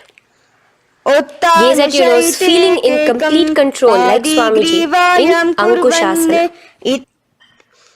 Slowly remove the leg from behind your neck. Take a moment to stretch, relax. Lay on your back. Bring your knees towards your chest. Bring your hands around, encircling the thighs and the calves with your arms. Roll to the left and right in Drishasana, visualizing Swamiji in your inner space. The next asana is Urdhva Paschimottanasana. On the other side, let us repeat it. Raise up to a sitting position and bring the other foot behind your neck. Lean forward and down, clasping your foot. Repeating Anantasana on the other side, lay on your back, bring the opposite hand to the foot, gaze at your nose, and continuing to gaze at your nose, roll onto the elbow as we repeat Ankushasana on the other side. Now, you can release your foot and try to remain in the same position without removing the leg from behind your neck as you bring the other leg too to cross behind your neck with both your legs behind your head. Laying on your back, bring both your hands to clasp behind your back. Gaze to your nose, visualizing Swamiji in your inner space in Yoga Nidrasana. As we enter into Atma Ramasana, In the same position, you can uncross your hands from behind your back. Bring it up, continuing to keep it underneath the legs. Just clasp it behind your neck. So you can bring your legs out from behind your neck. Just let your hands interlace behind your neck, gazing to your nose, visualizing the Atma Rama, Bhagavan Mahavishnu within you as your soul blessing you, as you gaze at your nose in Atma Ramasana. Now, you can release your hands and legs. Continue to lay on your back as we enter into Kochikasana. Bring your knees to your chest with the soles facing upwards. Extend your arms sideways as you gaze towards your third eye, visualizing Swamiji in your inner space. Now, from Kochikasana, keep your arms reached out to the sides at shoulder level. As we enter into Jatara Parivritti 1, keep one knee bent, twist it and bring it to the ground on the opposite side with the other leg extended straight. In Jatara Parivritti 2, keep both the knees bent to one side. And in Jatara Parivritti 3, keep both the legs straight to one side. Throughout this, keep your head looking in the opposite direction. And let us repeat this on the other side. You can bring your knees back to your chest. Let your legs out, go to the other side and do Jatara Parivritti 1, 2 and 3. The next asana is Dvipada Pitham. So now from Jatara Parivritti you can bring your feet down, lay on your back with your knees pointed upwards, feet flat on the ground. Extend your hands holding your ankles. And lift your hips up. Engage the Jalandhara Bandha automatically as you raise your hips up. Gaze at your nose, visualizing yourself as a bridge in Dvipada Pitham. Now in Paryankasana, so you can lay back onto the ground and place your feet flat. Bring your arms over your head, placing the hands flat near your shoulders with the fingers pointing towards the feet. Lift your entire body up and off the ground in Paryankasana as you visualize yourself as sturdy as stone furniture. Lay back down slowly as you bring your hands out. Keep your knees to your chest here and your hands on the shoulders as we enter into Svottanasana. Visualize you're laying on your back as a playful dog. Move your hips in the circular motion. Do the Sahaja Kumbhaka. Now let us enter into Viparita Karani. First, bringing your arms out from behind your shoulders. Let your arms be extended by the side of your body. Use the strength of your arms, palms flat on the ground, to push your body, your upper body, your lower body off the mat. And keep your legs straight above you, extended. Move your legs around and around in Viparita Karani. Automatically the Jalandhara Bandha is engaged. Breathing during the Jalandhara Bandha is the Murcha Kumbhaka. Visualize Swamiji in your inner space. The next is Viparita Karani 2. In the same position, just stop the rotational movement of your legs. Visualize Swamiji in your inner space. Now, as we enter into Langalasana, just let your feet from the top rest onto the ground above your head. Interlace your fingers in the Parashu Mudra behind your body. Visualize yourself as a plow in Langalasana, continuing to engage the Jalandhara Bandha. भूमिं कर्षयेत् लङ्घलासनं भवति. Now, in Shaita Paschimottanasana, bring your hands out from behind your body and hold on to the toes above your head. Keep your legs and hands completely straight. Visualize Paramashiva as Shaita Paschimottanasana is one of the 84 different asanas directly revealed by Paramashiva himself. Continue to do the Murcha Kumbhaka, inhaling and exhaling with the Jalandhara Bandha. Clasping your toes now, spread your feet wide apart from each other in Supta Konasana. Visualize Swamiji in your inner space. Bring your feet back together as we enter into Chakrasana. Clasp your ankles, keeping your legs and hands completely straight above your head. Visualize yourself as a chakra, a wheel in Chakorasana. Now slowly rest your back onto the ground. Keep your legs raised up in Supta Prasarita Padangushtasana. Clasp the respective toes in the Prana Mudra with your index and middle fingers and spread your legs out wide apart from each other. Visualizing Swamiji in your inner space, restart to Ujjayi Kumbhaka, where you're inhaling and exhaling, making the sound of an ocean. Bring your feet together in Supta Padangushtasana in the same position, continuing to visualize Swamiji in your inner space.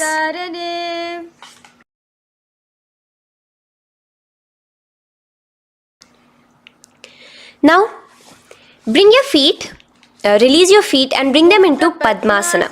As you lay flat on your back in Matsyasana, hold the opposite elbows over your head, gazing at your nose. Visualize Matsyavatara, the fish form of Bhagavan Mahavishnu.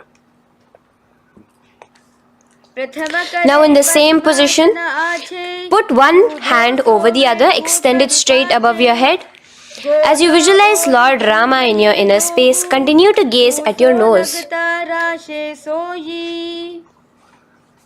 Now, slowly bring your hands to your hips as we enter into Sarvangasana. Lift your hips and legs up into the sky, crossing your legs in Padmasana.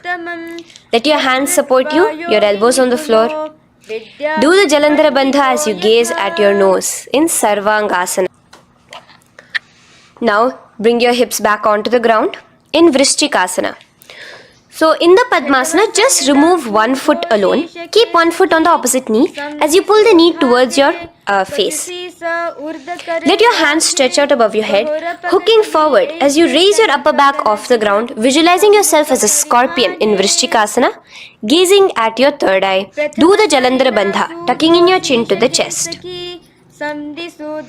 Now just switch your legs around as we repeat Vrishchikasana on the other side. Continuing to visualize yourself as a scorpion, gaze at your third eye. The next asana is Vrishapada Kshepasana. So come now to a complete flat position on your mat. Come down to a complete lying down position and interlace your fingers around your neck. Now raise both your feet off the ground. Extend one leg straight and the other knee to the chest in a bicycle motion. Alternate between extending and raising the knee again and again, bringing your opposite elbows to the respective knees. Visualize Swamiji in your inner space. Breathe in and out in the Sahaja. From Vrishapada Kshepasana, now lay flat onto the ground with your hands by your side as we enter into Marottanasana, where you will be lifting your legs one by one, touching the ears with your knees. Visualize Swamiji in your inner space. The next asana is Vrikasana. Now what you'll be doing is laying on your back. Bring the soles of your feet flat onto the ground. Stand up completely and lay back down. Visualize yourself as a wolf in Vrikasana.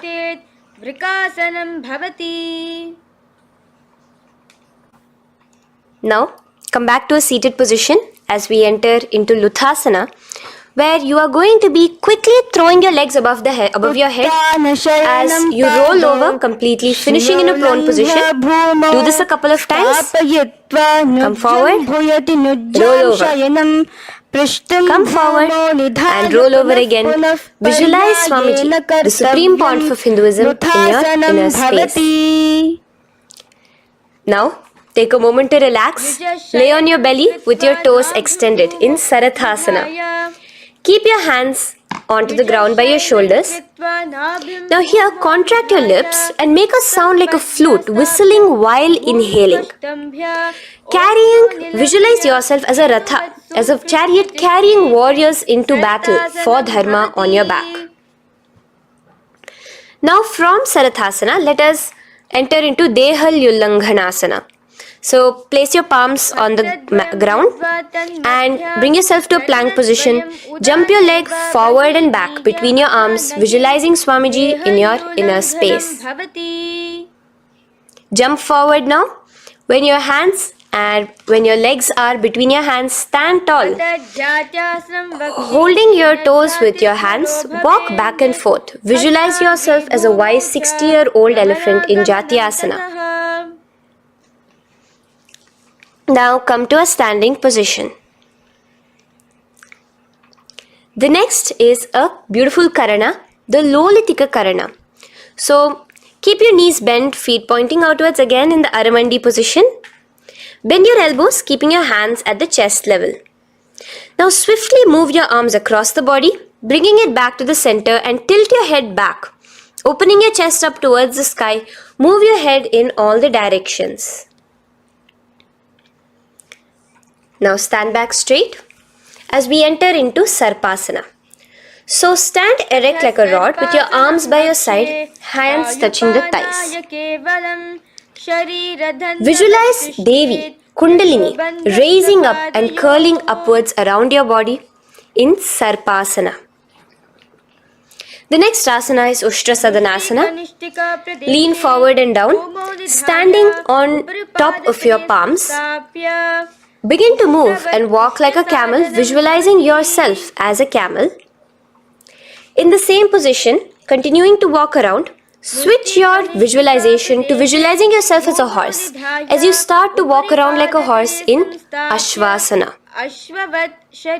Now raise up tall as we enter into Kapota Nitakasana. Interlace your fingers behind the back, pulling them down towards your calves. Open up your chest. Keep your hands in the Parashamudra. Visualize yourself as a soaring bird diving down in Kapota Nitakasana. Now, stand tall as we enter into another karana here, the Tala Pushpaputam karana. Bring yourself to the Aramandi with your hands in the Namaskara mudra. Simultaneously now, open up your palms while raising one heel off the ground, slightly lowering the waist and shoulder of the heel you have raised. Visualize you're offering a bouquet of flowers to Paramashiva as you come back to a standing position and repeat this on the other side. Let's do this a few times, offering flowers to Paramashiva. Now, come to a standing position. Stand straight and bring your hands together in the Namaskara Mudra. Slightly lean forward. Visualize yourself as a rhinoceros. Your hand is the horn as you gaze at your nose in Khadgasana. The next asana is Utthanotthanam. So come to a standing position and sit down all the way as low as you can to the ground and stand up. Do this again. Sit down, stand up, and again. Sit down, stand up. As you gaze at your nose throughout this. The next asana is Musalasana. Now come back to a standing position. Raise your hands above your head. Tall as you jump up and down repeatedly. Visualize yourself as a mace. Jump here in Musalasana. The next asana is Uchirshaka.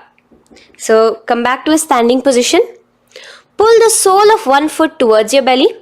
Now with the other leg, sit down and stand up. Release the leg. Pick the other leg up, pull it towards your belly, sit down and stand up in Uchirshaka as you visualize Swamiji in your inner space gazing at your nose. The next is a Karana which we will be entering into, the Parshvajanu Karana. So again, bringing yourself to the Aramandi position, bend and lift one knee towards your chest, pointing the toes downwards. Keep your arm around the knee, holding it with the hand in a fist. Let the other hand hang down on the thigh, wrist twisted, fingers pointing inwards. This is the Parshvajanu Karana. Now slowly release as we enter into Tandavasana. Stretch one leg out straight in front of you as you alternate between sitting and standing. Visualize yourself fiercely dancing as Paramashiva. Raise the foot to the inner thigh of the opposite side. As we enter into Brahmanasana, let your hand be resting by the sides. Keep your standing leg erect like a rod.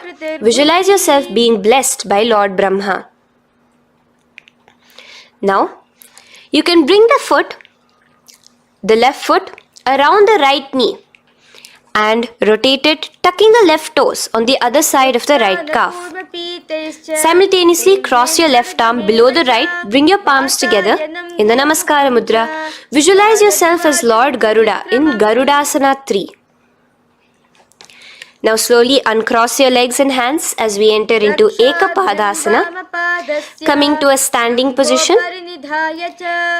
On the right leg, bring your left foot to the opposite thigh with your hands relaxed by the knees. Now take a hold of the raised foot with your hand in the Prana Mudra. Stretch your leg out wide, out to the side, and rotate your body quickly on the standing leg. Visualize yourself as the North Pole star in Dhruvasana. From here now, in the foot which is in your hand, just slowly, once you finish the rotating movement, in Trivikramasana, bring it up towards the back of your neck. Stand as tall as you can and alternate between sitting and standing. Visualize Bhagavan Mahavishnu in your inner space. Now you can take the leg out from behind your neck and stand straight. As we repeat the Parshvajanukarana on the other side, bring your knee up to your chest, clasp your knee in a fist while the other hand comes to the opposite thigh. Hold there for a second and stretch your leg out. In Tandavasana, sit and stand. Visualize yourself fiercely dancing as Paramashiva. Bring the foot to the inner thigh, standing straight like a rod. Get your hands by your sides. Visualize yourself being blessed by Lord Brahma. In Brahmanasana on the other side. Move into Garudasana 3 on the other side as you rotate your leg over, your hand under. Visualize yourself as Lord Garuda. And uncross yourself as we move into Ekapadasana on the other side. Bring your foot to the inner thigh, to the root of the thigh, and stand straight. Clasp your toes, stretch it out as we go into Dhruvasana on the other side. Visualize yourself as a pole star rotating quickly. Come back to a standing position and bring your foot behind your neck. In Trivikramasana, sit and stand. Visualize Vishnu, Bhagavan Mahavishnu in your inner space. Now, stand tall as we do the Samanakha Karana. Stand with your feet close together, toes slightly pointed outwards. Keep both the hands to the side of the body. Take a moment to breathe in and breathe out and relax. Now, slowly relax and from the standing position, slowly bend forward, bringing both your hands underneath your knees. Now, once you have squatted down fully, interlace the fingers together in the Parashamudra. Bring that interlaced fingers in front of your navel. In Ghorakanjali Asana, visualize the great sage Goraknatha, the founder of the Natha Yoga Hindu Sampradaya. As you do the Jiva Chala Kumbhaka, engage the Moola Bandha. The next asana is Kanchyasana. So now just slowly unwind your hands from each other, from your navel, and now bring your hands from the opposite side inwards underneath your calves and wrap your hands around your back. Hold them together in the Parashamudra. Keep your body, your upper body upright, visualizing the Supreme Pontiff of Hinduism in your inner space. The next is Bhairu Asana. So slowly unclench your hands and bring them out from underneath your legs. Keep your feet and knees together and in a squatting position, bring your hands behind your back, clasping them together, remaining in the Parashamudra. As you gaze at your navel center, visualize Bhagavan Kala Bhairava, the Lord of Time, in your inner space. The next asana is Varahasana. Now to gain your balance, you can lightly spread your legs apart and bring your hands to the back of behind you in the Anjali Mudra, palms together. Visualize a boar, one of the 10 incarnations, the Varaha Avatara of Mahavishnu, gazing at your nose. Now slowly relax, bring your hands out from behind you as we move into Pripithasana. With your hands in the Prana Mudra, with your index and middle fingers, clasp the respective big toes and come to a half squatting position where your hips are at your knee level. Visualize Swamiji in your inner space as you do this asana, Pripithasana. Slowly let go of your feet and place your palms flat on the ground in front of you with the fingers wide for balance. We're going to be balancing here in Bakasana. Place your knees on the back of your arms. Focus your eyes on one spot as you raise your feet off the ground, balancing here. Visualize yourself as a crow. The next asana is Shushtanga Kapali Asana. So now come to a kneeling position. So from there itself, you can directly put your head onto the ground, or else come to a kneeling position and place your head onto the ground. Palms spread for support. Raise your body onto your head, bringing your legs into the Padmasana. Gaze at your nose. Visualize Swamiji himself in your inner space. Come down now, uncrossing your legs as you come down. Sit onto your knees, keeping the toes flat. Now, let your heels come outside of the hips. Keep your hands on your knees in Guptasana, sit straight. Keep your gaze on your nose. Visualize you're sitting in the sacred secret seat with Paramashiva and your Guru, Swamiji himself. Now we are going to be kicking up into a handstand. So get ready, place your palms on the ground, fingers wide for support. Do take support of a wall if you need it. And lift your body up straight above your hands. Visualize you are a tree in Vrikshasana 2 with deep roots into the ground. Breathe in and breathe out slowly. In the same position as we move into Shibhu-asana, switch your gaze to the third eye. Hold it there for a few seconds. And relax. Bring your feet back to the ground. Now lay flat onto the ground in a plank position. And slowly lower your body towards the ground and push yourself up again. In Matsyasana 2, go down and come up, visualizing yourself as a fish. The next asana is Sarpasana 2. So here you're going to lay prone, completely flat now. You can lower yourself to the ground. Bring your hands to the hips. Extend your legs together and point your toes backwards.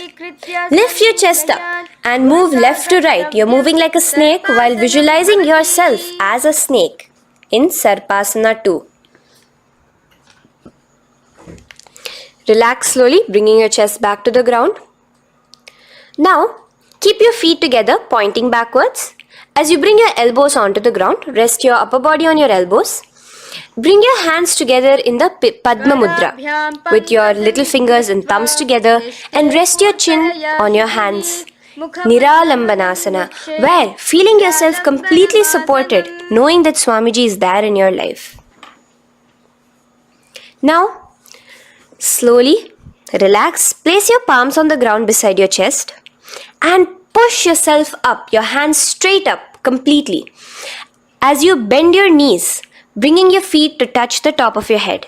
Lean your neck back, touching your head with your tip of your toes. See yourself, visualize yourself as an umbrella, protecting your Guru from the sun's rays in Chhatrasana. Slowly relax, you can bring your feet down. As we move into Vajrasana, just push your body back and sit on top of your knees, with the heels flat on the ground. Now stretch your arms in front of you with the palms facing downwards. Place your forehead on the mat. Visualize you are the weapon of Indra, the Vajra, symbolizing indestructibility as you gaze at your nose. As we enter into Meshasana, raise yourself into the same Gajasana position on your hands and legs with your hips pointed upwards and alternate striking the ground with the opposite hands. Experience yourself, visualize yourself as a powerful ram as you alternate striking the ground in Meshasana. Now stop striking the ground, bring your palms down again. As we move into Ajasana, kick your legs off the ground and lower your forehead to the mat. Let's do it again. Kick your legs off the mat, lower your forehead to the ground. You are unborn, existing for all of eternity in Ajasana. Now, come to a seated position as we move into Dhanantara Asana.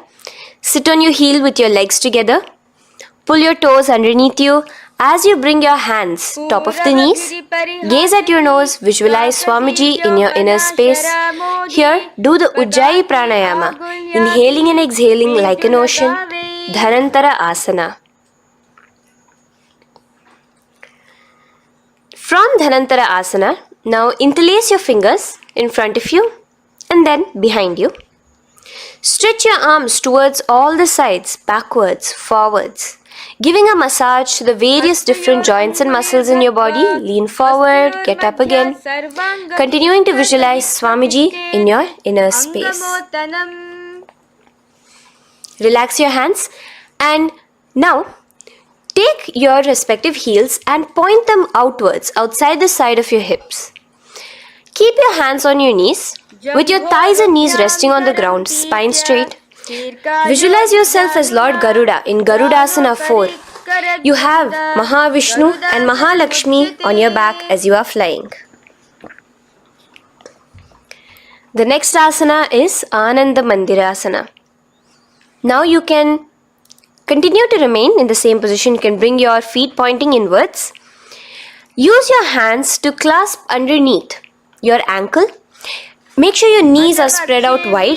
Gaze at the third eye. Visualize residing in the blissful space of a temple. You are in a temple in Ananda Mandirasana.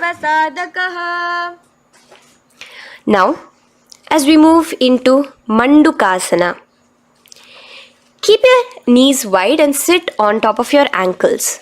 Your hands underneath your knees. Gaze to your nose. Visualize yourself as a frog. Suck in your stomach in the Udyana Bandha and remember to do the Manduki Mudra, your tongue, your frog-like tongue, catching the nectar dripping from the Sahasrara Chakra in Mandukasana 2. Now, as we move into Narasimhasana, tuck your toes in and sit on top of the heels. Place your palms on the ground, spread your fingers wide and spread your knees apart onto the ground too. Gaze towards your nose, stick out your tongue and exhale forcefully, visualizing the Narasimha Avatara, the form of Mahavishnu as a half lion and half man. Now just raise up, bring your hands off the ground. Here we'll be doing a new pranayama, which is the Bhishraka pranayama, as we enter into Bhishrakasana. So continue to keep your knees and feet on the floor. As you bring your hand up to your face, make a hollow of your palms and place it over the mouth. Keep your thumbs under your teeth and close your lips. Gaze to your nose. Inhale through your left nostril, exhaling through the mouth. Gaze at your nose again. Visualize yourself as Devi, presiding over any and all minuscule fears you may have within you. Now moving back into the Ujjayi Pranayama, let us do Makadasana. So you can take your hands off your face and slowly remaining in the same position, bring it to your armpits. Bring your fingers to your armpits. Imitate as if a monkey is scratching. As you gaze to your third eye, visualize yourself as a playful monkey in Makadasana. From Makadasana, let's move into Vajra Sangharasana. So you can slowly lift your knees off the ground, just balancing on your toes, sitting on the heels. Bring your hands behind your back and clasp the opposite elbows. Gaze to your nose, embody a diamond, visualize yourself as a diamond-like strength for yourself and your Sangha. The next asana is Khanjanasana. So now you can uncross your hands, rest on top of the heels with your knees on the ground. Keep the toes down, ankles crossed behind.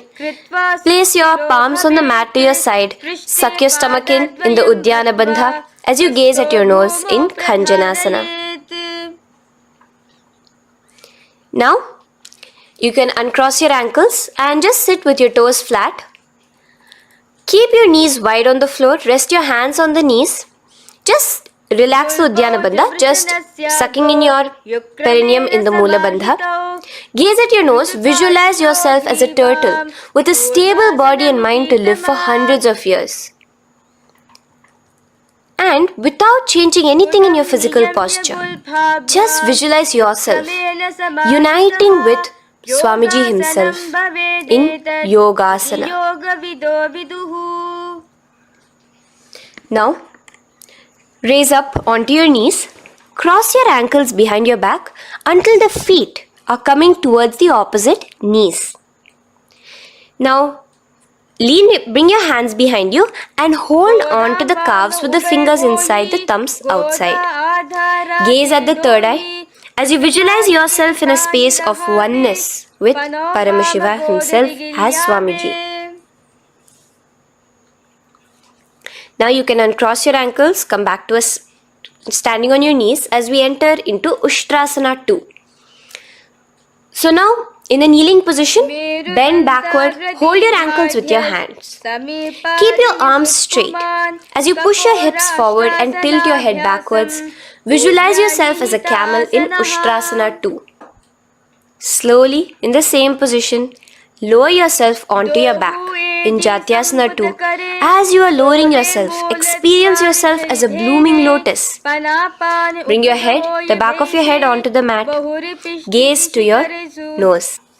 Now, let's move into Viratasana.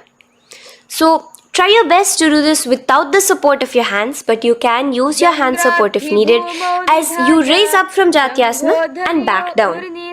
Raise up and go back down as you gaze at your nose.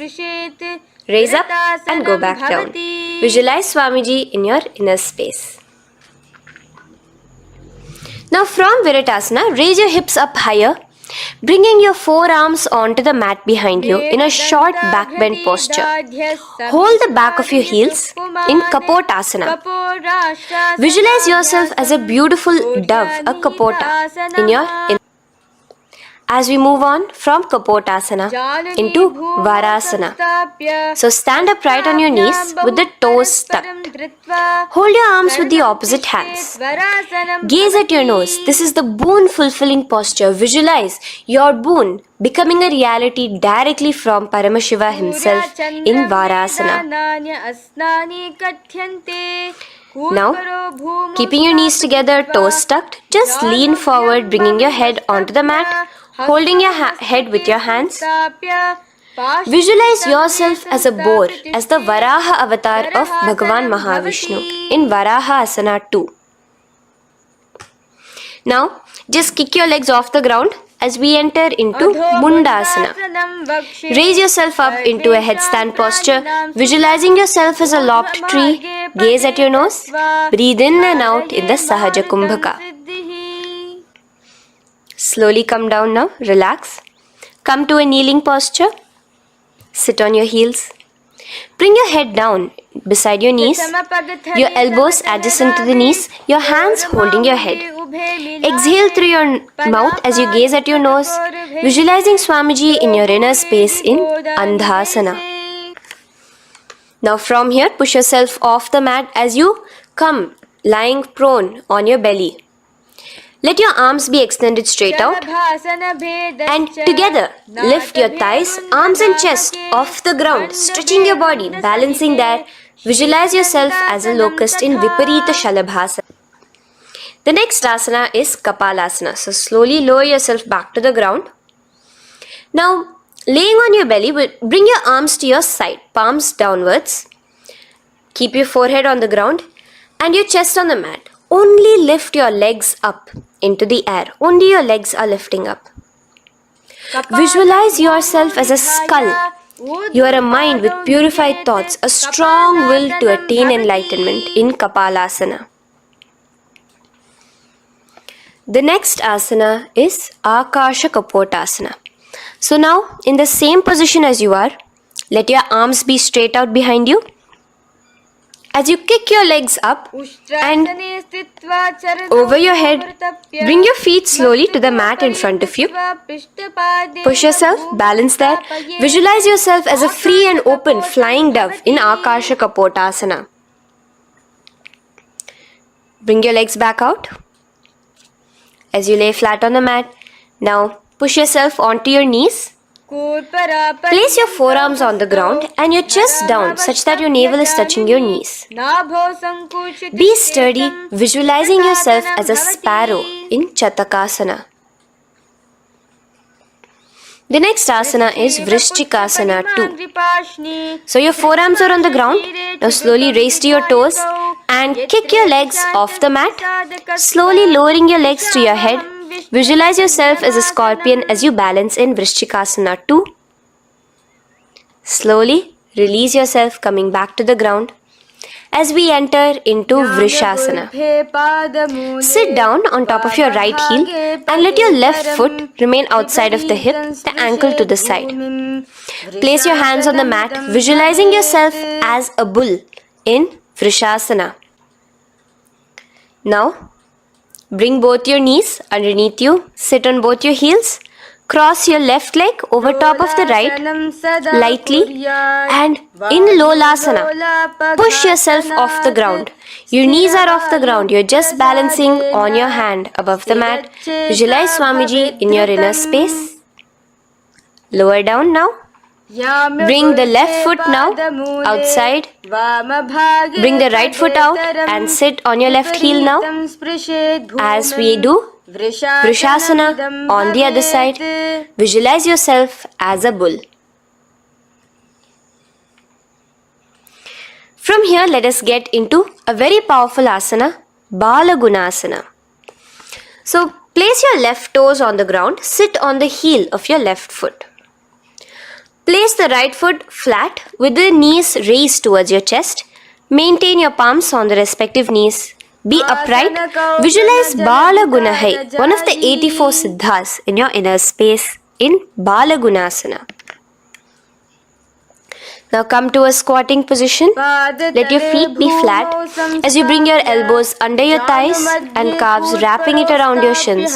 Hold on to your ankles from the outside in Grahasana, visualizing yourself as an entire planet. Now, you can unwrap yourself as you sit on top of the opposite heel in Balagunasana on the other side. Maintain your palms on the respective knees. Visualize Balagunahai, one of the 84 siddhas in your inner space. Now, sit upon both the toes with the heels up and knees off the mat, knees pointing forward. Now, keep your hands downwards on the respective knees. Keep your spine upright as you visualize Swamiji in your inner space in Utkatasana. The next asana is Vajra Sangharasana. Just spread your knees out wide in Utkatasana. Spread your knees out wide. Clasp the elbows behind your back. Visualize Swamiji in your inner space in Vajra Sangharasana 2. The next asana is Anilasana. Now, sit with your feet hip width apart. Bring your hands under the soles of your feet from inside. Your palms facing downwards. Step onto your hands. Keep your arms straight, elbows together at the navel. Gaze to your nose. Visualize yourself able to consume and live off of air alone in Anilasana. The next is Padukasana. So from Anilasana, you can release your hands. Place the back of your hands on the mat with your fingers facing upwards. With your fingers facing towards your body, palms upwards, Step your feet on top of your hands and wrap your hands around your feet like a shoe. Walk around.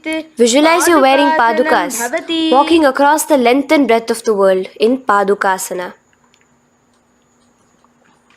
Now bring your palms onto the ground. Stop moving around as we move into Kukutodana.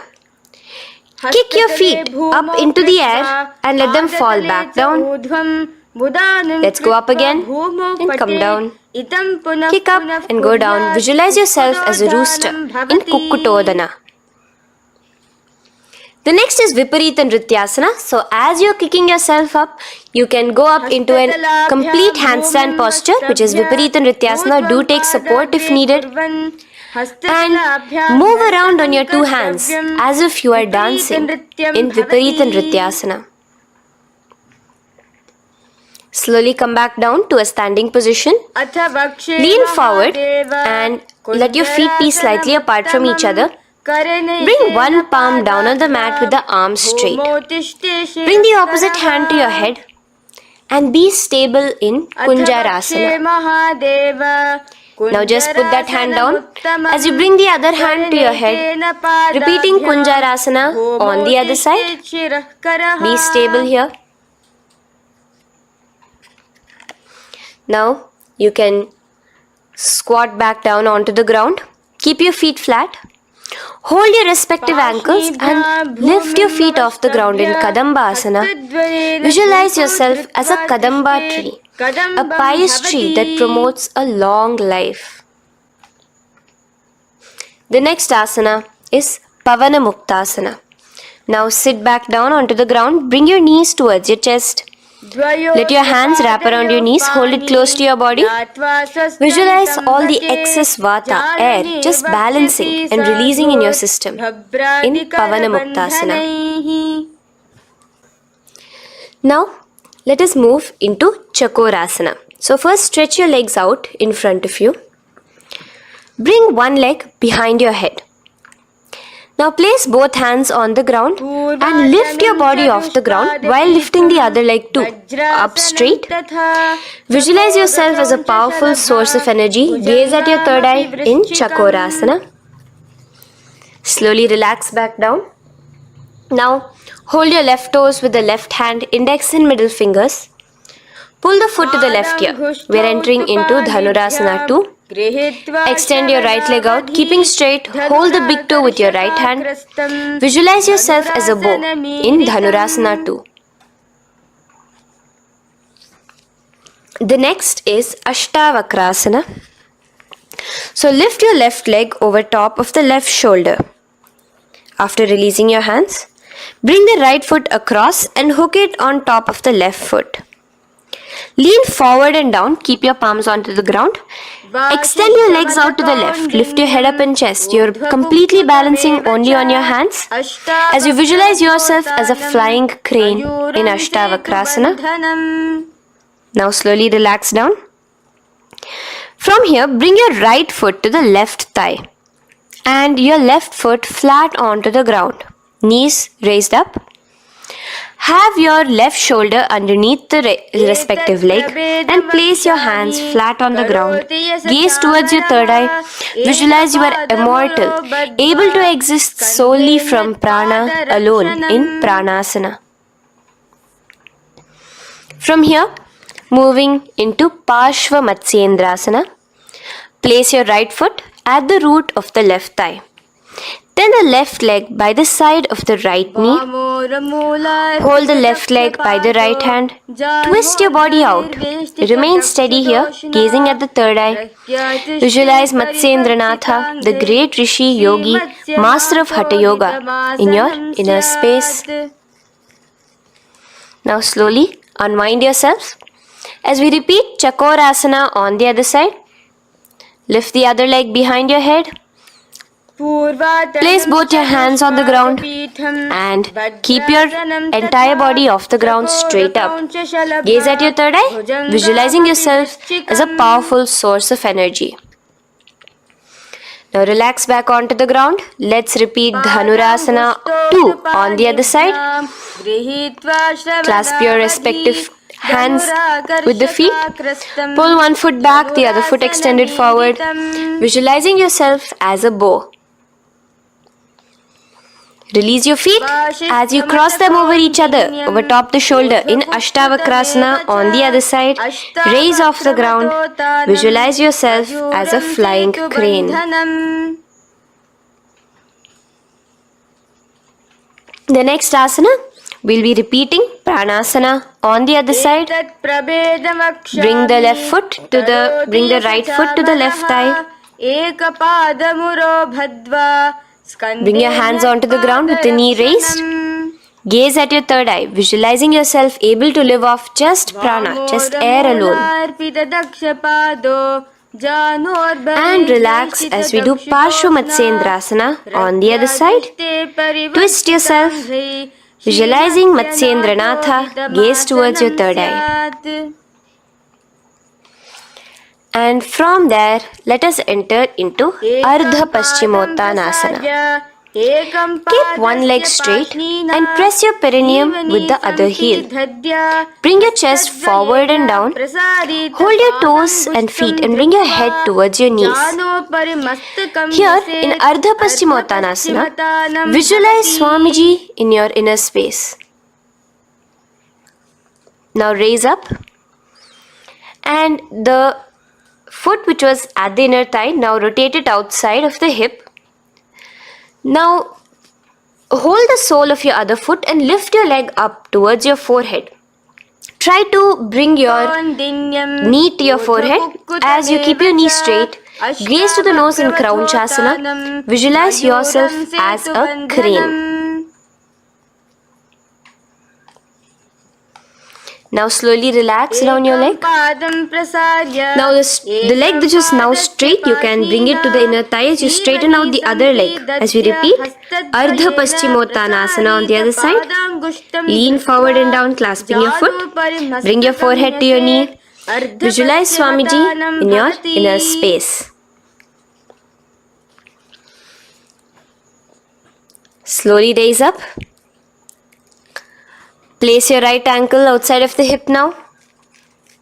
Hold the sole of the left foot, lifting the leg up towards your forehead. Stretch yourself there. Gaze at the tip of your nose. Visualize yourself as a crane in Kraunchasana on the other side. Now from here, bring the soles between the thighs and calves. So once you have relaxed yourself, bring your soles between the thighs and calves. Keep your spine straight. Palms resting on your knees. Visualize a swastika, embodying peace, well-being, good fortune and prosperity as you gaze at your nose in Swastikasana. Now without changing anything about your position, just take your hands alone. Cover the respective heels with your hands in Gorakshasana as you tuck your chin to your chest in Jalandhara Bandha. Gaze at your nose. Visualize the great Rishi Gorakhnatha, the founder of the Natha Yoga Hindu order. Now release the Jalandhara Bandha. Continue to keep the Mula Bandha engaged throughout the whole sequence. As you raise one foot to the opposite thigh, bring your hands to your face in the Shanmukhi Mudra, closing your eyes with your index finger, nose with the middle finger, ears with the thumbs. Gaze at your third eye as you meditate on Swamiji himself, the Supreme Pontiff of Hinduism. Now release the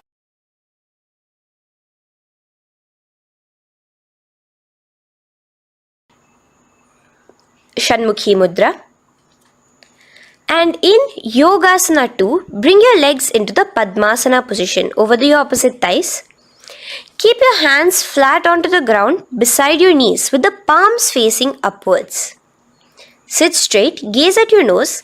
Here we'll be starting the Kaka Chanchu Kumbhaka, where your inhalation will be through your tongue wrapped like a pipe, and your exhalation will be through your nose.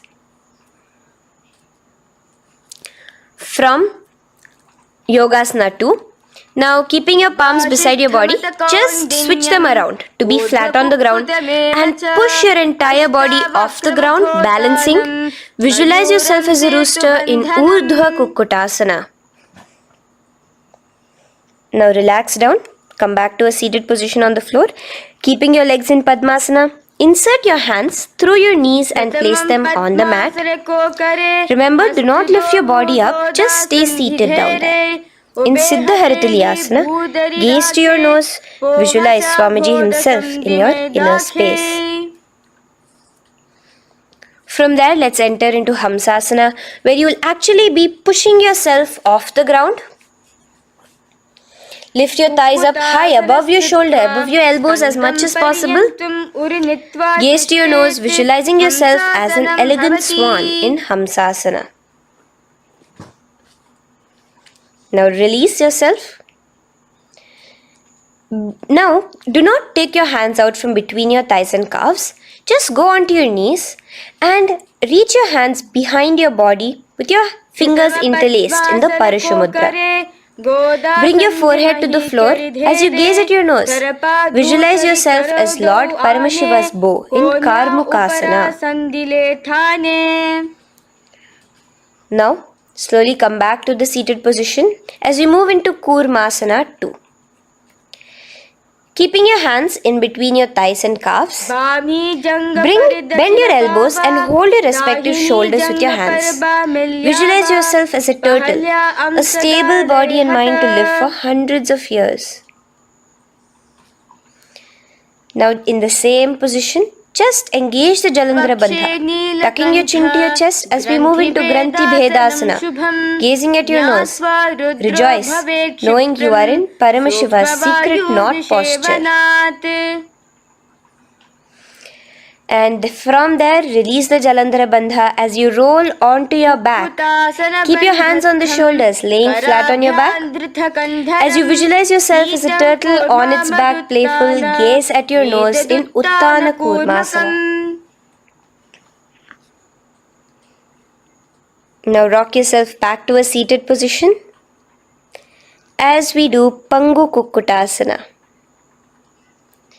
Now it's the same as your hands between your thighs and the calves, except you will be placing one hand flat on the mat. Hold the wrist with the other hand. Lift your body up and holding only on one hand. Visualize yourself as a rooster in Pangu Kukkutasana. Now release back to the ground. Hold. Let's do Pangu Kukkutasana on the other side. Place the other palm flat and bring the other hand holding the wrist. Push yourself off the ground. Visualize yourself as a rooster. Continue the Kakachanchu Kumbhaka, sucking in your breath through your curled tongue and exhaling through your nose. As you slowly extricate your hands from between your thighs and calves, let's do Girdharasana here. So now, interlace your fingers in the Parashamudra as you place your elbows on the feet, remaining your legs in Padmasana.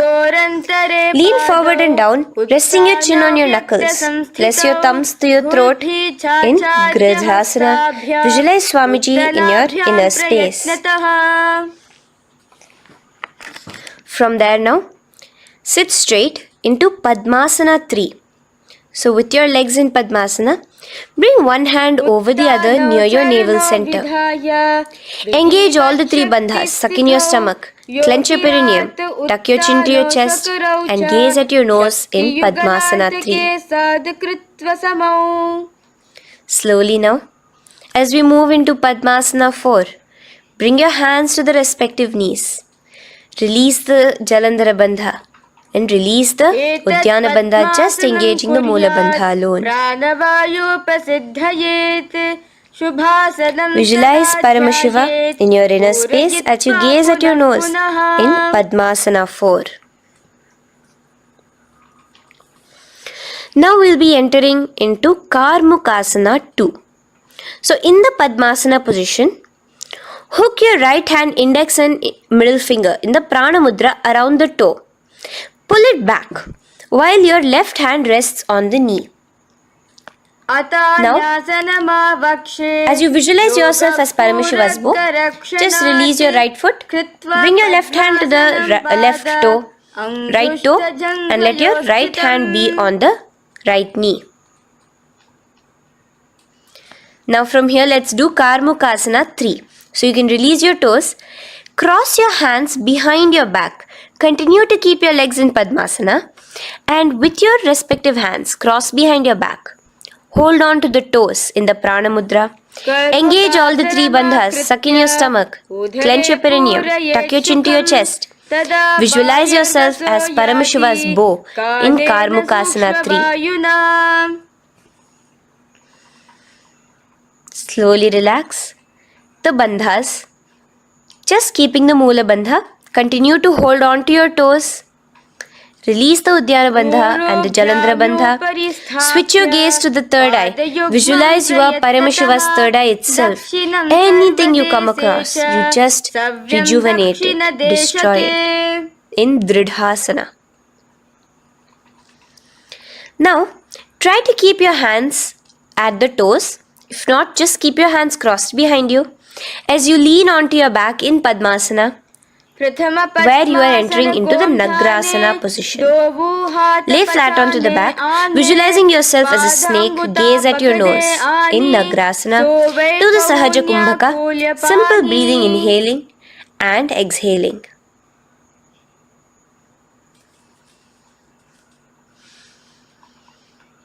Now bring your knees to your chest. Let your hands wrap around your knees. Slowly uncross your Padmasana and bring your knees to your chest. Bring your hands to the Parashamudra, the fingers interlocked on top of your knees. As you pull your chin up to your knees, visualize yourself as a ball in Kandukasana. Now relax.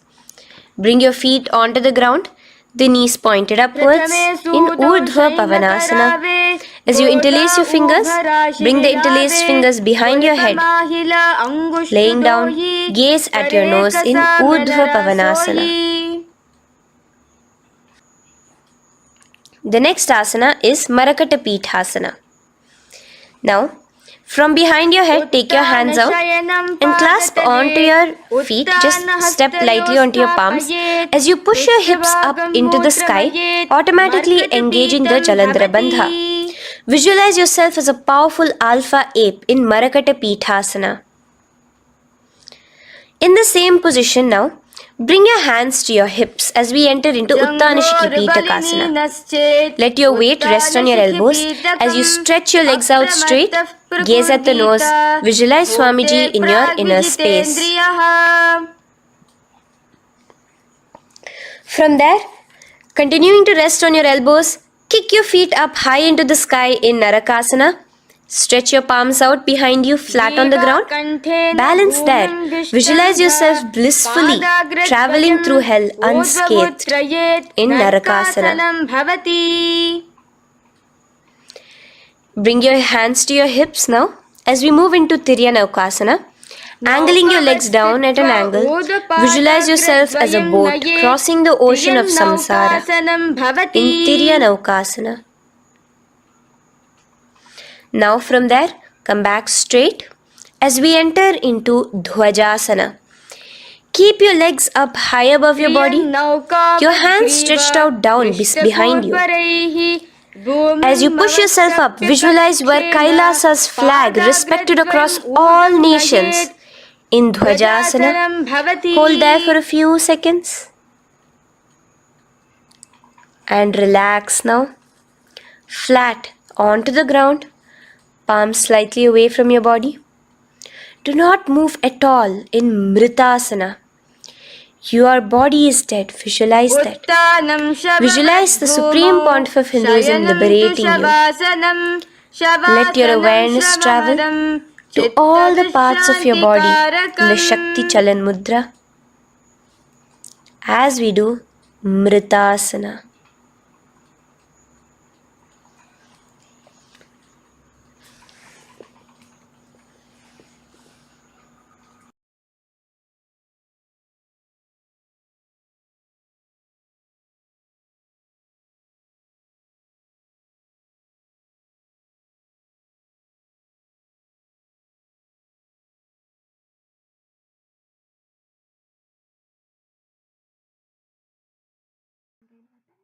Om Purnamadah Purnamidam Purnat Purnamudachyate Purnasya Purnamadaya Purnamevavashishyate Om Shanti Shanti Shantihi Harihi Om Tat Sat Sarvam Bhagavat Shri Nityananda Paramashiva Padukarpanamastu Om Nityanandam.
नित्यानन्दं परमसुखदं केवलं ज्ञानमूर्तिं द्वन्द्वातीतं गगनसदृशं तत्त्वमस्यादिलक्ष्यम् एकं नित्यं विमलवचलं सर्वतीसाक्षिभूतं भावातीतं त्रिगुणरहितं सद्गुरुं तं Namami.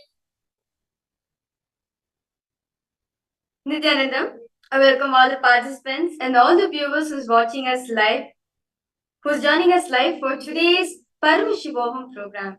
As today we enter into the 17th day of today's Paramashivoham program.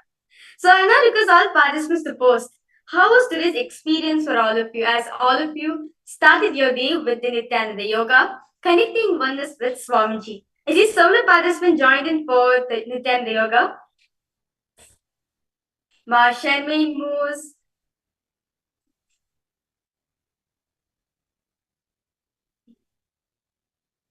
I see several participants logged in.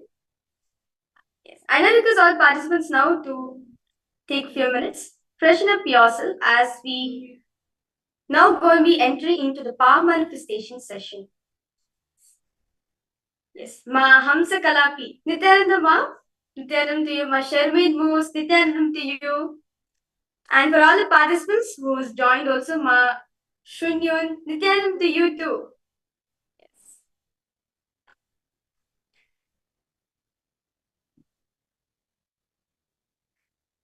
Yes. Ma Mahama, Ma Yonana Katri. Nityanam to you, Ma. Nityanam to all of you. Yes. So now because all participants now, take few minutes. You can drink some water, freshen up yourself, change your clothes as we get ready to do the first power manifestation of the day. So, why are we doing power manifestation right after Nityananda Yoga? What is so special about it? Swamiji says very beautifully, yoga is you communing with the divine. Yoga is you experiencing communion with the divine. Understand? Throughout the whole Dvitiya Vinyasa Krama, the whole 308 asanas all of us did, you are connecting in oneness with Paramashiva. When you're forgetting your body, you're going beyond the body which you're having and doing all the asanas. As very beautifully, the 308 asanas is directly designed by Swamiji himself. It's for us to experience the ultimate oneness with Swamiji. And Swamiji says very beautifully, yoga is not just you communing with the divine, but the divine communion with you. Divine coming to you, you becoming divine, that is the Tanda Yoga. So, as now our whole body is filled with so much of that oneness experience, our body is soaked with so much of that oneness experience. The best way to enjoy the sweetness of this oneness is doing the power manifestation.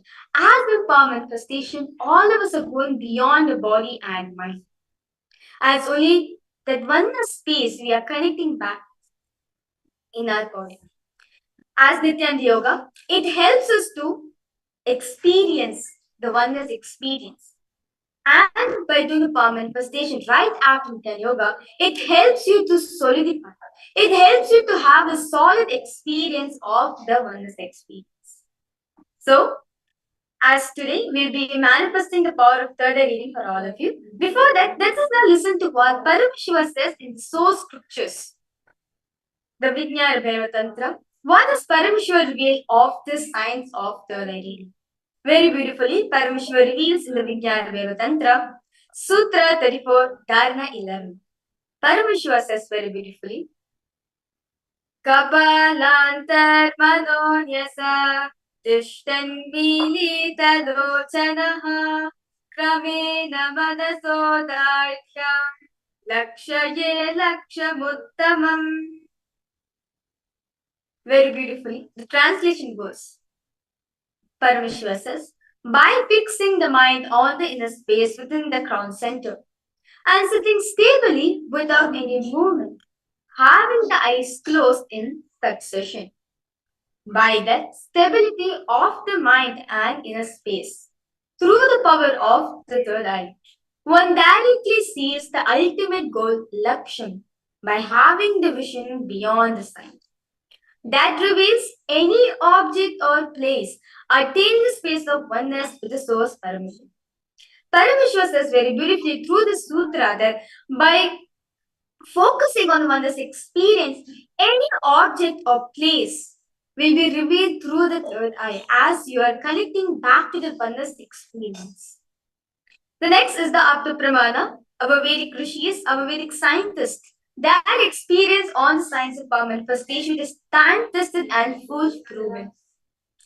The Apta Pramana for the power of third eye is taken from the Srimad Bhagavad Gita, chapter 11, verse 8, where Bhagavan Shri Krishna beautifully says to Arjuna, Natu maham shakyase drashtum anenaiva svachakshusha divyam dadami te chakshuhu pashyame yogamaishwaram.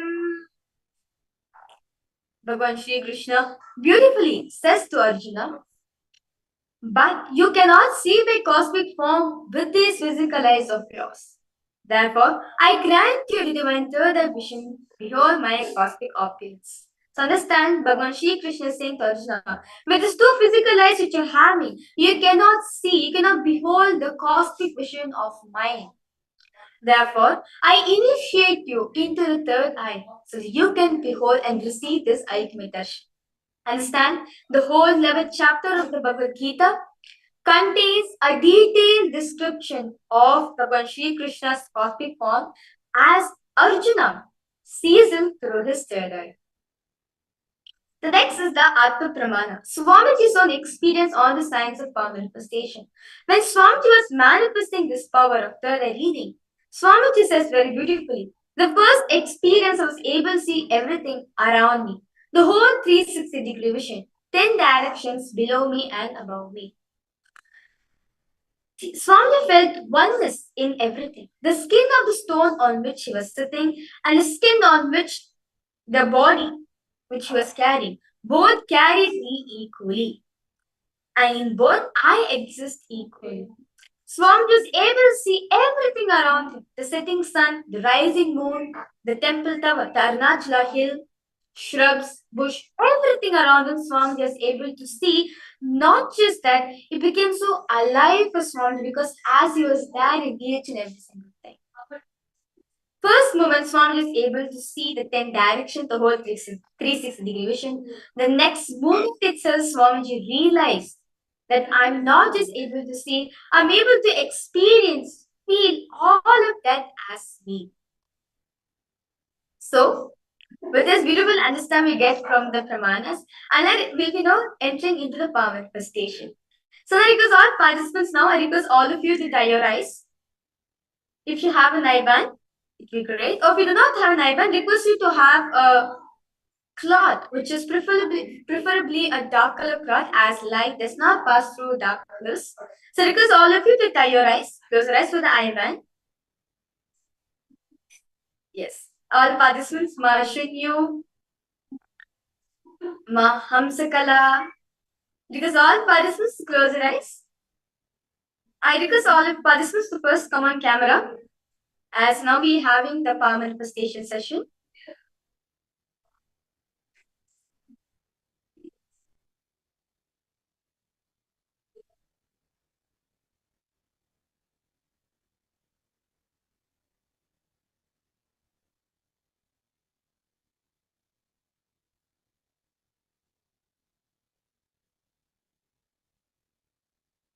Now, I request all participants now. As all of you have closed your eyes, I request all of you now to visualize Swamiji in your inner space. Connect to Swamiji, to the form in which you relate with.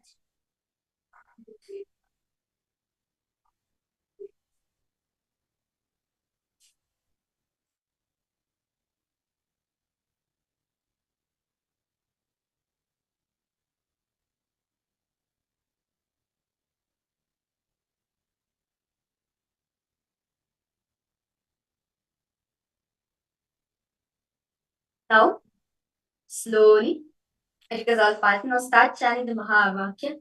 Intensely chant the Mahavakya. Connect to Swamiji.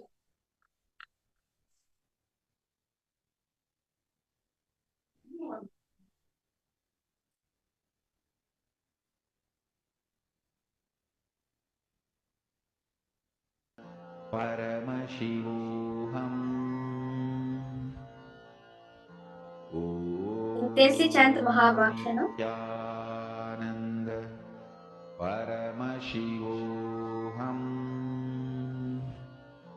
Om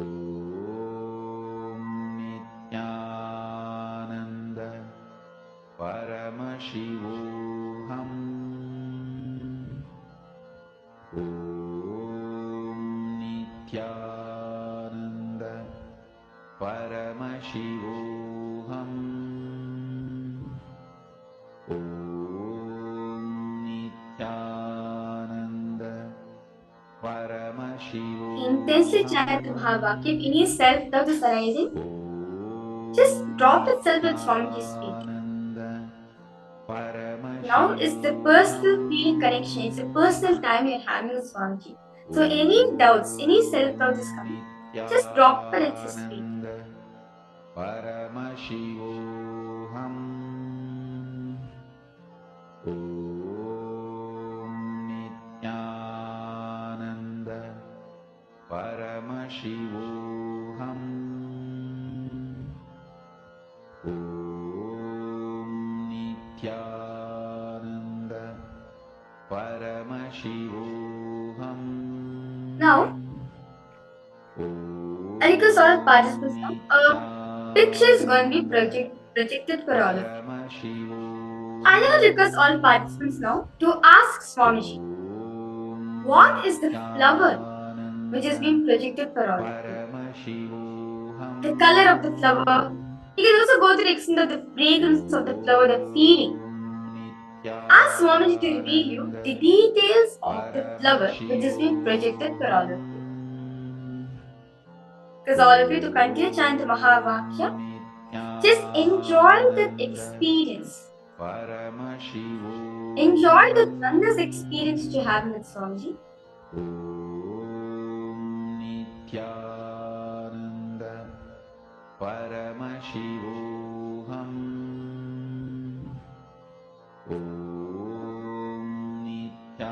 Continue chant the Mahavakya. Ask Swamiji to reveal you the details of this picture, the details of this flower which has been projected for all of you. Paramashivoham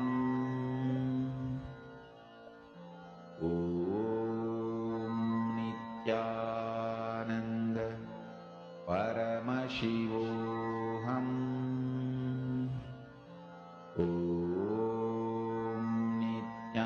Nityananda Paramashivoham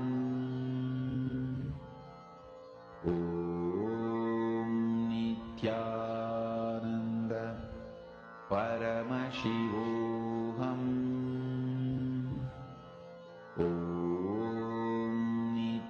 Nityananda Paramashivoham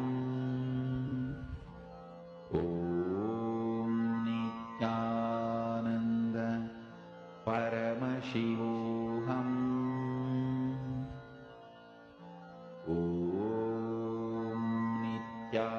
Nityananda Paramashivoham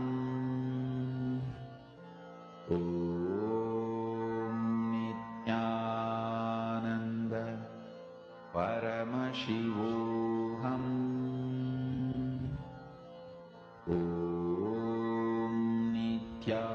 Nityananda Paramashivoham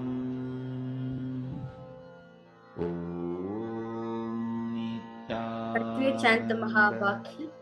Paramashivoham If any self-doubt is arising in you, just drop that self-doubt at Swamiji's feet. Paramashivoham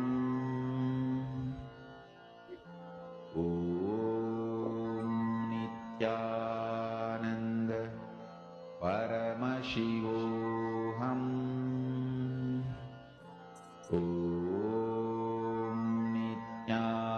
Nityananda Paramashivoham. Yes. And I request all participants now to slowly open your eyes. Request all participants to post whatever Swamiji is showing you. Whether Swamiji is showing the color of the flower or shape of how the petals are being made or the fragrance of the flower or the feeling. What is Swamiji showing? I request all participants to post. Even if you're able to see only black color also, that's fine. However, Swamiji is showing you exactly like that, post it in the chat section. Yes, Ma Hamsakala, Ma Andeshri, Ma Sharmeen, most because all participants to post. What is Swamiji showing you? Exactly the post in the chat section.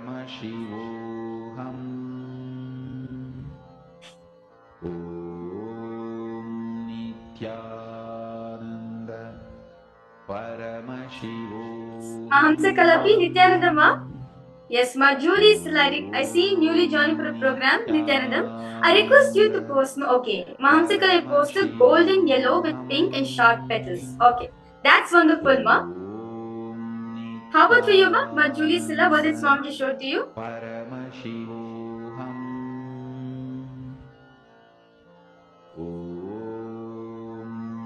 Nityananda Paramashivoham Ma Yonana, request you to also to post, Ma. What is Swamiji showing? Nityananda Paramashivoham Ma Hamsakala, Ma, is there anything else Swamiji showed you? You can post that also in the chat. Spiritual lullaby for samadhi and Suprabhatam, wake up call, wake up song Okay. That's Paramashiva. okay. So you're only able to see this. Okay, you're able to see letter S. Okay, that's wonderful, ma. Okay, so let's now verify the answers. So that's the picture which I was projecting for all participants is a picture of to wake up in an you. Indian jasmine. In Tamil, it's called this Malligai one Poo. powerful cognition. Usually, this flower has This lots of Mahamahava scent. Usually, we wear we offer this flower to the gods, and also as a prasadam, we take it and put it in our hand. So this is the Malligai Poo in Tamil. In English, it's called the Indian jasmine flower.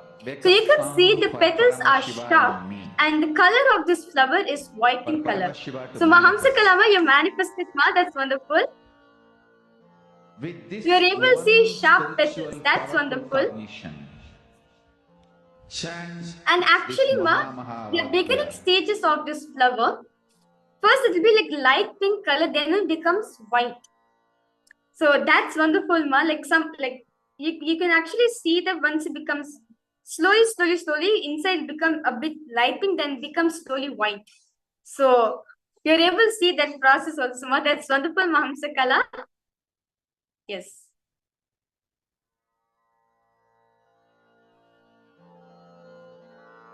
Mahamahavagya. Spiritual lullaby. So that's now all the participants. Let's now manifest one more round. So I request all participants now to close your eyes. Song for Paramashiva. Tie your eyes tight. Paramashiva to manifest. With this one spiritual powerful cognition, Go on chanting the Mahavakya. this Mahamahavagya.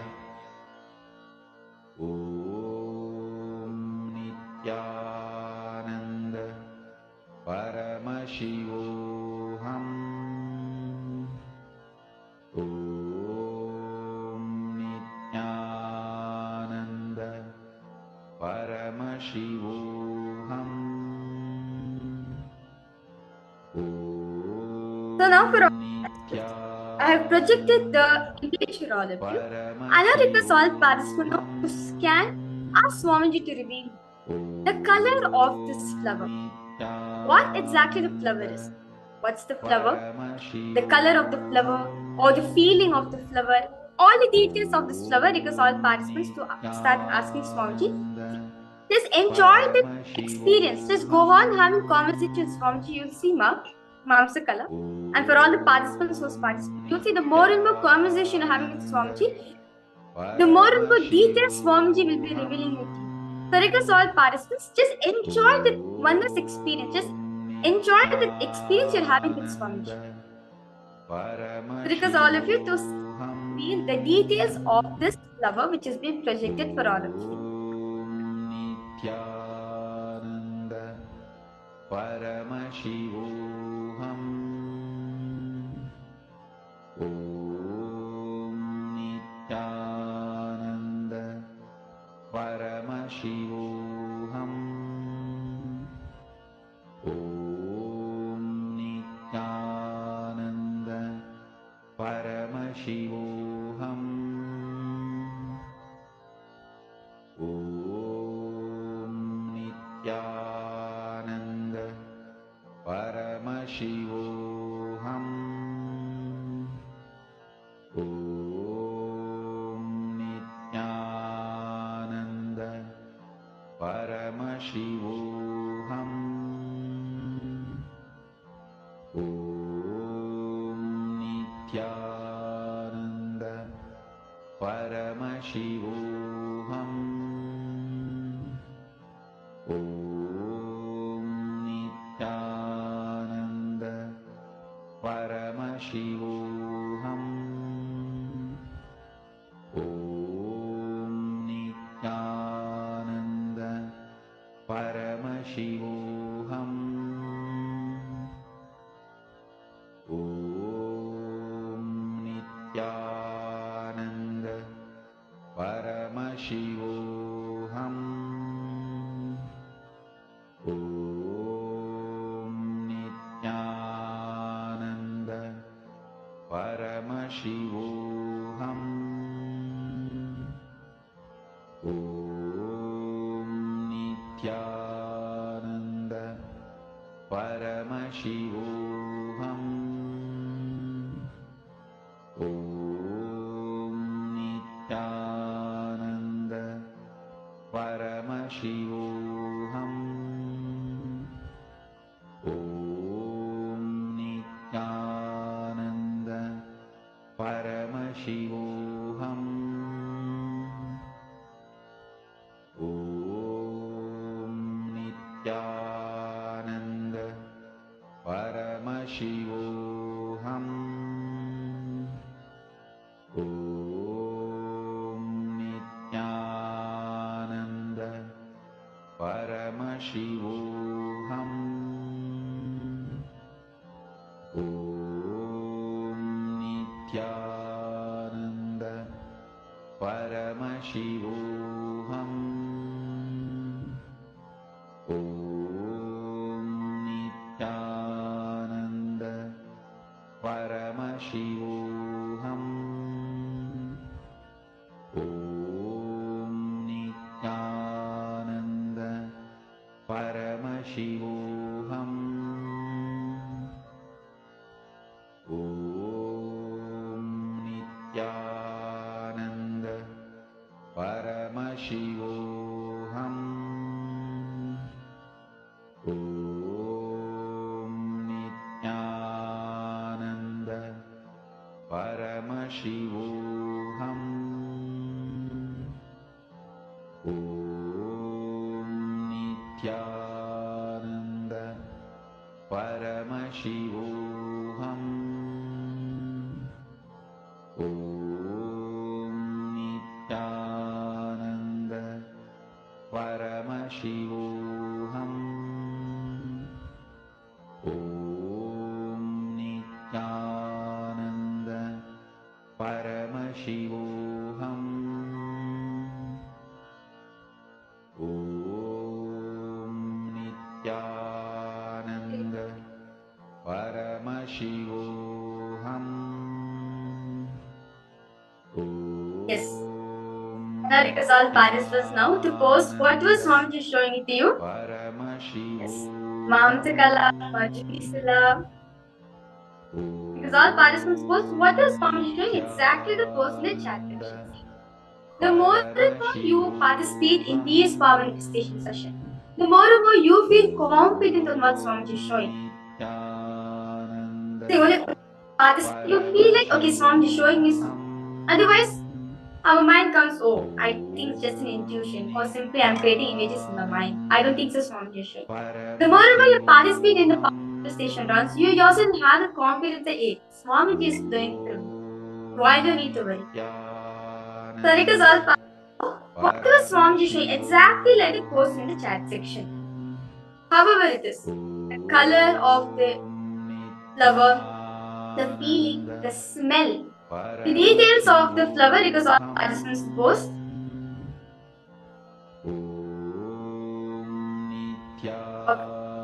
Mamsa color you posted, blue color flower, you will see star flower. Okay, that's wonderful, ma. How about you, ma? Julie Silla? What flowers Swamiji showing? Paramashivoham. Om Gunana, Catherine, Mahabharagans, all participants post what the Swamiji showing, exactly the post in the chat section. Okay. I see Ma is posting Sanghu flower. Okay, no problem, ma. Just what the Swamiji showing, post it.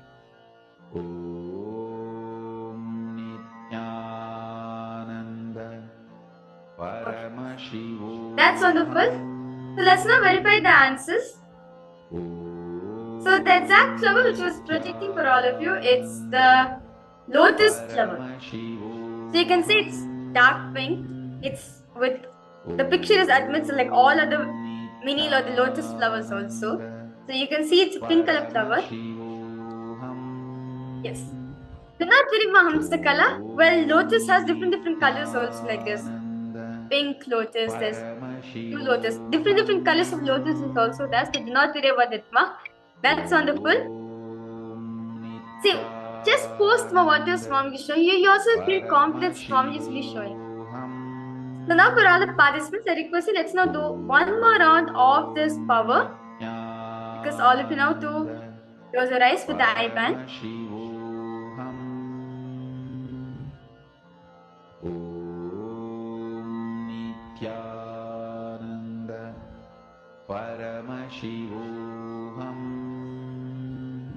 Just keep chanting the Mahavakya. Paramashivoham Om Nityananda Paramashivoham Om Okay. So now I'll be projecting an image of a flower for all of you. And I request all participants now, just enjoy the wondrous experience having Swamiji.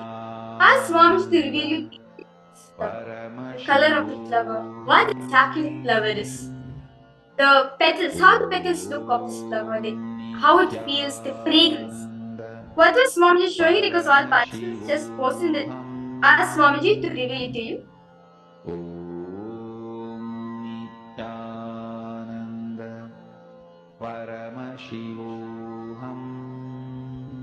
Keep chanting the Mahavakya. If any self to the society, just drop it at Swamiji's feet. Paramashivoham Om Nityananda Paramashivoham Om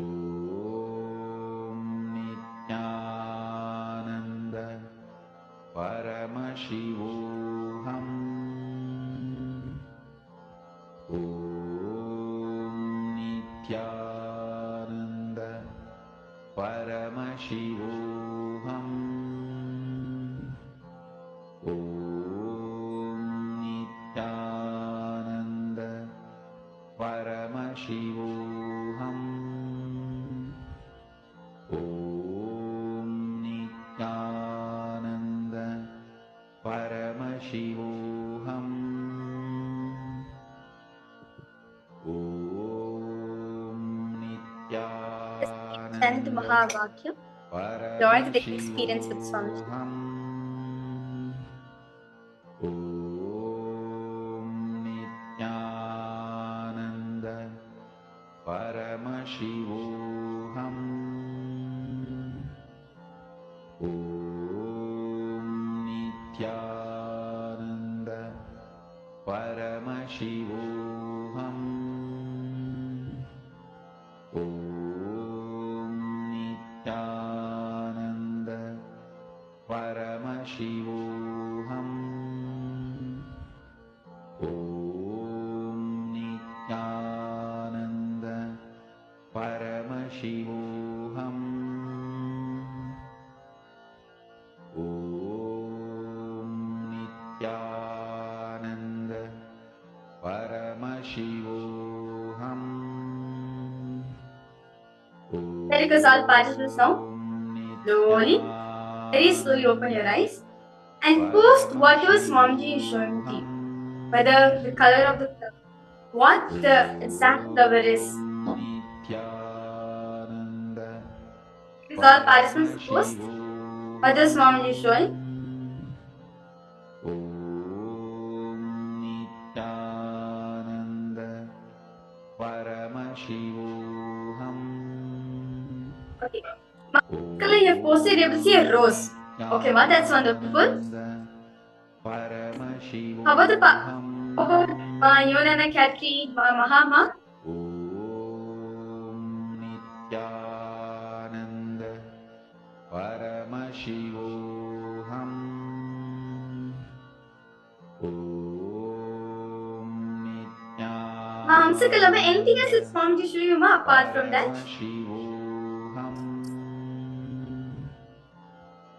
But did you see anything else ma? Nityananda Paramashivoham Om Nityananda Paramashivoham Om Nityananda So Mahamsa color, you also post a white with pink color. Okay, that's wonderful. Understand? See, by posting in the chat section, understand you are communicating with Swamiji, saying that this is what you're able to see Swamiji. So that he can show you more and more details of the man. He can show you more and more details of this image. Yes, that's wonderful, Mahamsa Kala. Yes, so now let's verify the answers. So, the image which I was projecting for all of you, this is the flower called the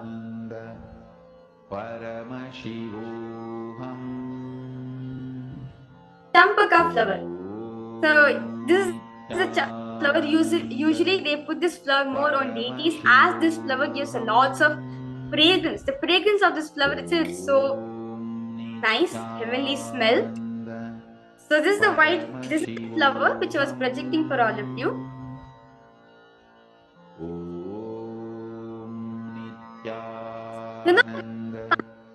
Just enjoy the wondrous experience with Swamiji. See, whether you manifested or not, whether you have to manifest or manifest, that's fine. Just enjoy that wondrous experience. To manifesting is a side effect of that wondrous experience. So just enjoy that. The more and more you enjoy that wondrous experience, you will see, the more and more confidence you will have in manifesting the power.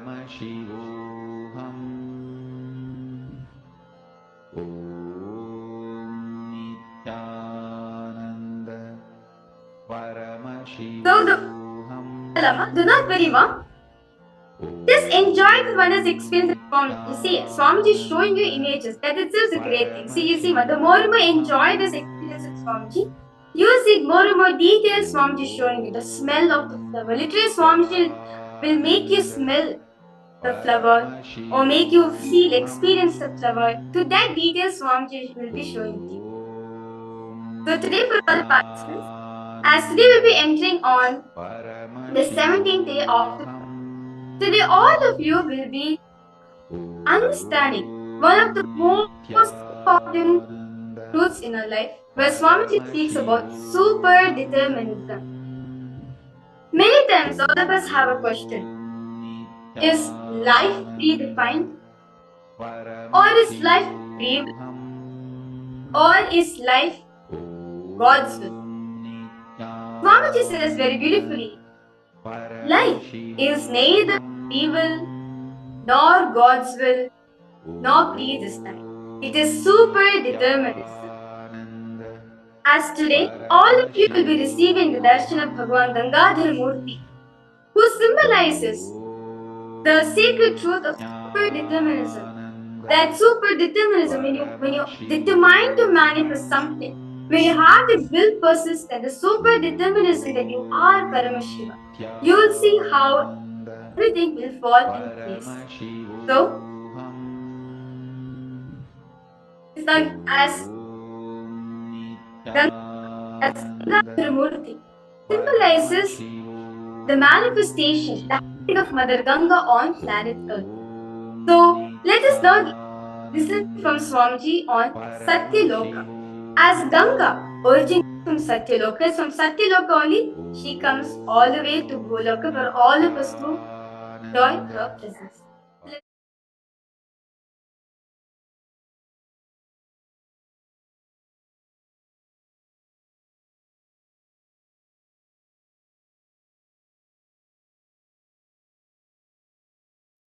There are vertical time zones, Bhur, Bhuva, Suva, Tapas, Satya. The Satyaloka, where Brahma resides, there, 1 day of Brahmaloka is 4.32 billion human years. Understand? 1 day of Swargaloka means the vertical time zone above us. Bhur, Bhuva, Suva, Tapa. It goes and Satya, then beyond Satya is Vaikunta, beyond Vaikunta is Kailasa.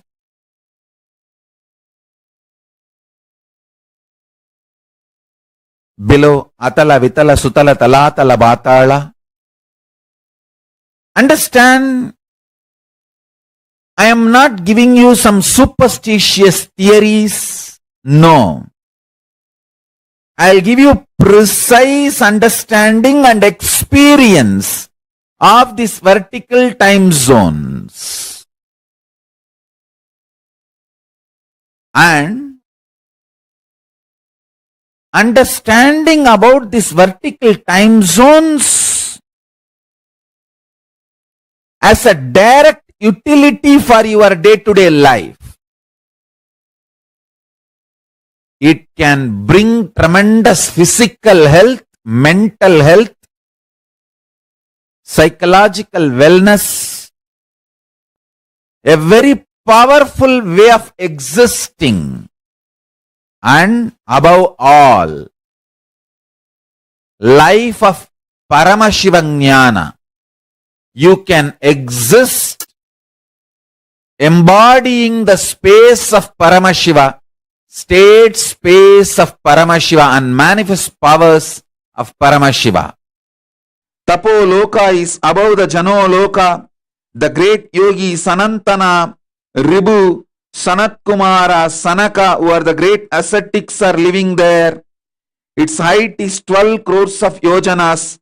Above this is the Satyaloka, abode of the Brahma, whose cognitive mind is centered only on Satya, and who has attained the lordship over the Kalpa. Because of such powerful cognition, it's abounding in all kinds of the wealth and awe-inspiring objects and enjoyments. Its height is the 16 crore of yojanas. Savitri, the Vedas and the Upavedas are there, assuming their relevant forms above the Satyaloka. There's abode of Vishnu, Paramapada, who subdued Madhu. Its height of 4 crore yojanas. 4 crores of yojanas. The abode of Rudra, the conqueror of Tripurasuras, is above the world of the Vishnu. Its height is 6 crores of yojanas. Both these worlds are highly resplendent and are replete with variegated creations. Above the world of Rudra is the shell of Brahmanda, whose thickness measures 1 crores of yojanas. Thus, it is to be known that the Brahmanda, which is with the extent of 100 crores of yojanas, the extent measures almost equally in all directions, above, below, east, north, south, west, and all directions. Below, above, east, south, west, and north. And the 14 worlds. 14 lokas are stopping with Brahmaloka. After that, the 4 is beyond Brahmaloka. Vaikunta, Shripuram, Kailasa, Mahakailasa is beyond the 14 lokas. There is only Turyadita in those 4 spaces. Vaikunta, Shripuram, and Kailasa, Mahakailasa. Mahadeva Swarupa is asking, when we are in higher states, the lower identities get destroyed. I should say that they just dissolve. They become irrelevant. Can you talk more about the 4 Brahmaloka? 4 lokas above Brahmaloka. Like Vaikunta is abode of Vishnu. What about Shripuram? See, Vaikunta is abode of Vishnu, Parandama. Shripuram is Parameshwari, Paramashiva Shakti. Kailasa is Paramashiva. Mahakailasa is Paramashiva in his pure formless space. Beyond the form and formless space. That is Mahakailasa. In Kailasa, he lives as Paramashiva with form. Mahakailasa is a pure formless space. Intense life, alive. Even if you meditate on it, you will feel ecstatic. All Purusha, Prakriti, everything you know ends in Brahmaloka. Above Brahmaloka, nothing you even imagine about it. Nothing you can even imagine. You can only experience. Till Brahmaloka only, or your imagination projections can even measure. Vaikuntha, Kailasa exists in oneness, same time zone, and all the Trinity, Brahma, Vishnu, Rudra, are all in oneness with me, Paramashiva.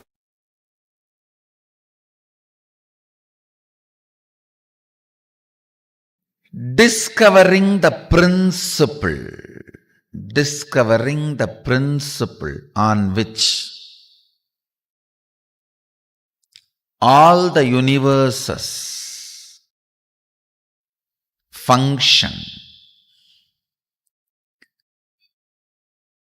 all the dimensions and planes, 11 dimension, 14 plane, actually 3 planes fall in one dimension itself. One plane does not fall into any of the dimensions. 14 planes, 11 dimensions. All of them function on one principle. For example, if you are habituated for New York lifestyle and enter into old Varanasi, you will have a big cultural shock. If you are habituated to old Varanasi and enter into London, you will have a big cultural shock.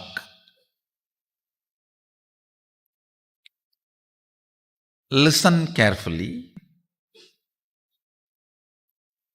The American dollar may be useful in America.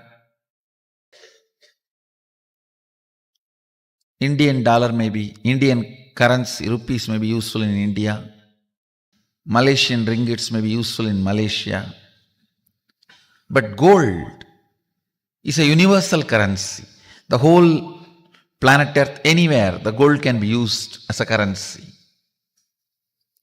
Same way, there is certain culture, mental setup, software useful in New York.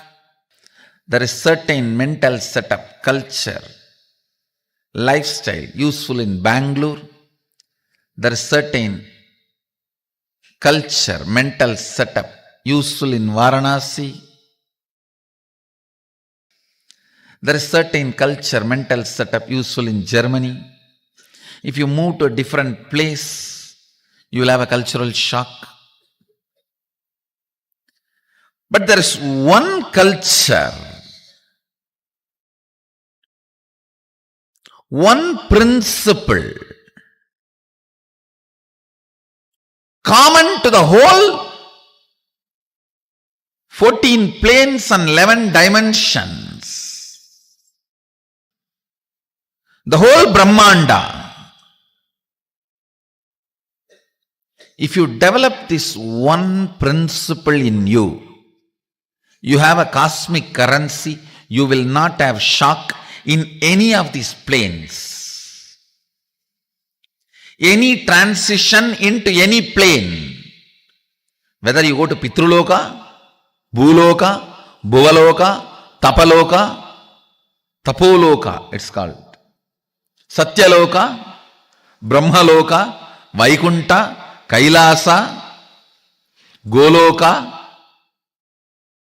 Patala. It is like you have cosmic currency. That principle is oneness.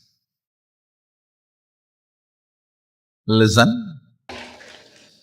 intensely. If you start building the depth of oneness in you, cognition of oneness in you, even your struggles will liberate you. Your breathing becoming intense, especially through certain activities, opens up those dimensions those planes, and your brain awakens the ability to have access to those dimensions. Listen.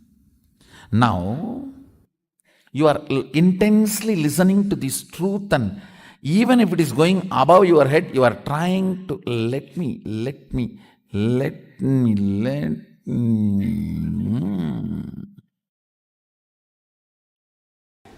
Then your breathing actually gets into certain subtle flow, which is intense. Subtle don't think means shallow. No. In subtle breathing also it gets intense. During the puja, that subtle intensity happens. During the kirtan, raw intensity. During the yoga, a programmed intensity. Understand? Regulated intensity is yoga. Raw intensity is karana, kirtan. A subtle intensity is while during puja or during the satsang. Now, your breathing is getting subtle. It will go and hit a component in your brain which will open your ability to access Satyaloka. Listen. Each of the activity and the prana intensified through that activity opens up a component or a part of your brain construct which gives you access to the different dimensions of life. Your brain is constructed for this multi-dimensional access. Understand? Ability to access multi-dimensions of the universe is your nature. It is there with you. Just the breathing need to be intensified through different methodology to open up those dimensions so you can have access. When there is a heavy truth is told, still you have not completely cognized, but that does not mean you are not able to cognize. It is like a digestion is going on. It is like digestion is going on. It is there on your head like a funnel. It is going inside and you are. During that time, certain intense, subtle breathing gets developed that gives you access to Satyaloka.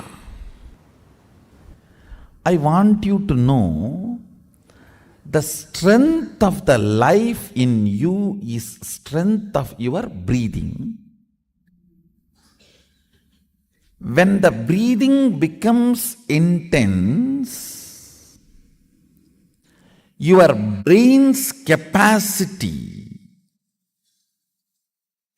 to cognize all the other planes opens up. It is like cracking the code, cracking the passcode. Listen, if you are experiencing oneness, it is Maharloka. If you are experiencing oneness during the multiple expression, even though there are many people, but you know you are in all of them, that is Janaloka. Even if you listen to these powerful cognitions, you will be irreversibly empowered.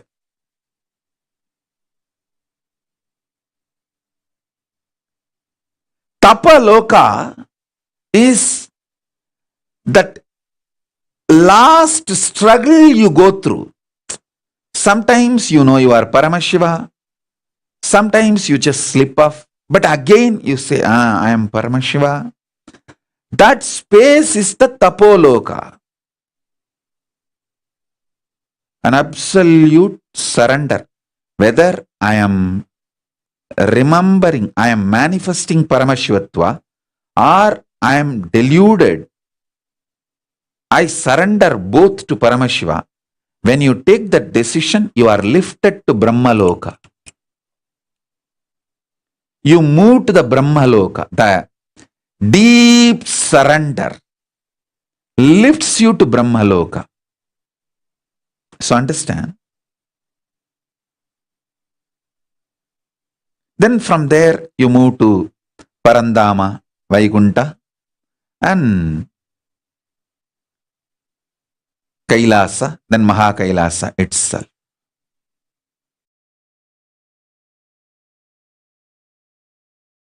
If I raise to Brahmaloka, is it possible to fall back again to Bhuloka or Bhatalaloka? Don't worry. Even if you raise up to Swargaloka, very rarely people fall back. Otherwise, usually 99.999% of the people only go higher and higher and higher. Exemption, rare stories only this falling back. Like sometime rarely you hear some fellow raped his own mother. It's like a rare exemption. Like that, some rare people fall down from Swargaloka to Bhuloka. Otherwise, 99.99% they just go only higher and higher and higher. When Gayatri Mantra is done, how is it related? Gayatri Mantra raises you up to Swargaloka. Does Kailasa correspond to Purusha Prakriti? All Purusha Prakriti, everything you know ends in Brahmaloka. Above Brahmaloka, nothing you even imagine about it. Nothing you can even imagine. You can only experience. Till Brahmaloka only, or your imagination projections can even measure. Actually, one of my devotee had a Jiva Samadhi, means he is not dead. He achieved Jiva Samadhi, but his body need to be kept in Samadhi.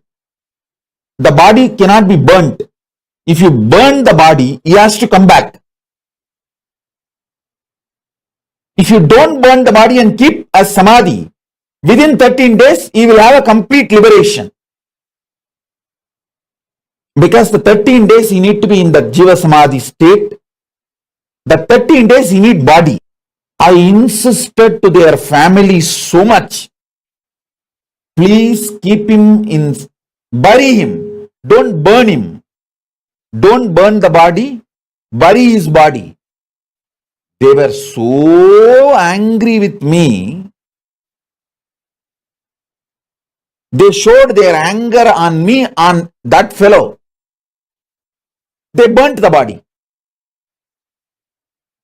This guy was watching the whole thing. The guy who died, he was watching the whole thing. He was watching that how I personally made a phone call. That family was very abusive of me. They were never connected to me. Wife and the son and daughter. All three were not connected to me. They were abusive of me, but I made the phone call and said, understand, our relationship is different. He achieved Jiva Samadhi. He is my disciple. So listen, don't burn, bury.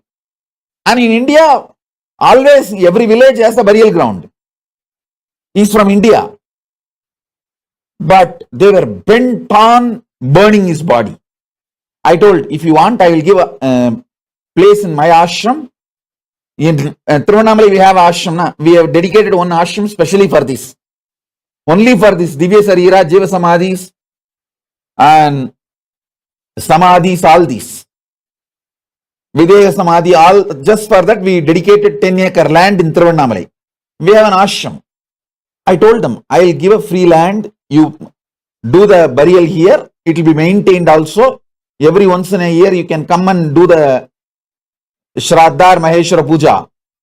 They were so angry. Not only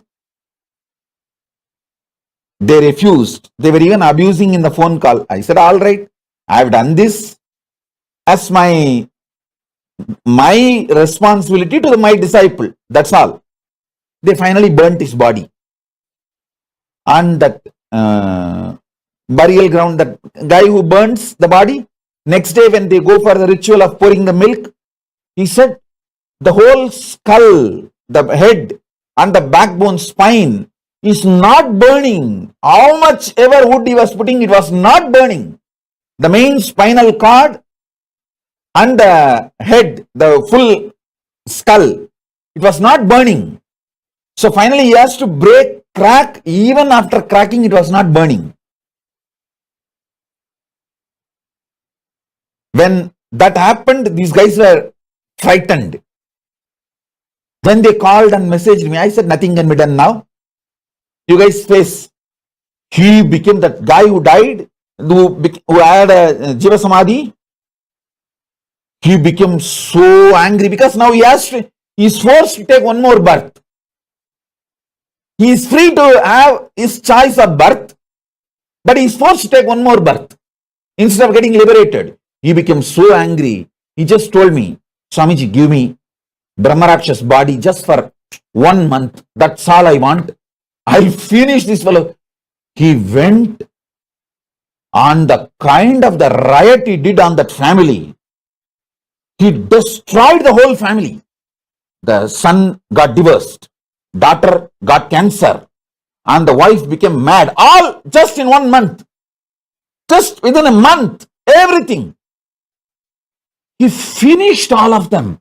Only the grandkids he left. He destroyed all 3 lives. And then finally he came back and asked me, now liberate me, Swamiji. I said, no, now you have accumulated the karma of destroying them. How can you be liberated now? You have to live as Brahmarakshas and go through the karma, because 3 lives he destroyed. He destroyed 3 people, lives. After, I think within 6 months, that girl died, that cancer died, and this girl, this wife who became mad, I think she lived on for a few more years. And even now, I think she's alive, that wife. But the daughter died, and the son is also almost like a living dead in extreme depression. And I said that this karma cannot leave you. The poor fellow is now living in the Brahmaraksha's body and exhausting his karma. So he is also destroyed. And he has destroyed his family. The whole negative circle. The guy would have become enlightened if he was given that body just for 13 days. See, when you get into Nirvikalpa Samadhi during the leaving the body, if I'm there physically, I can disconnect the karma umbilical cord and infuse energy through your spiritual umbilical cord and liberate you. And even that luggage karma can be burnt away. You will even forget all the karmas and you will be liberated. All that can be done if I am there physically, like how I did for my father.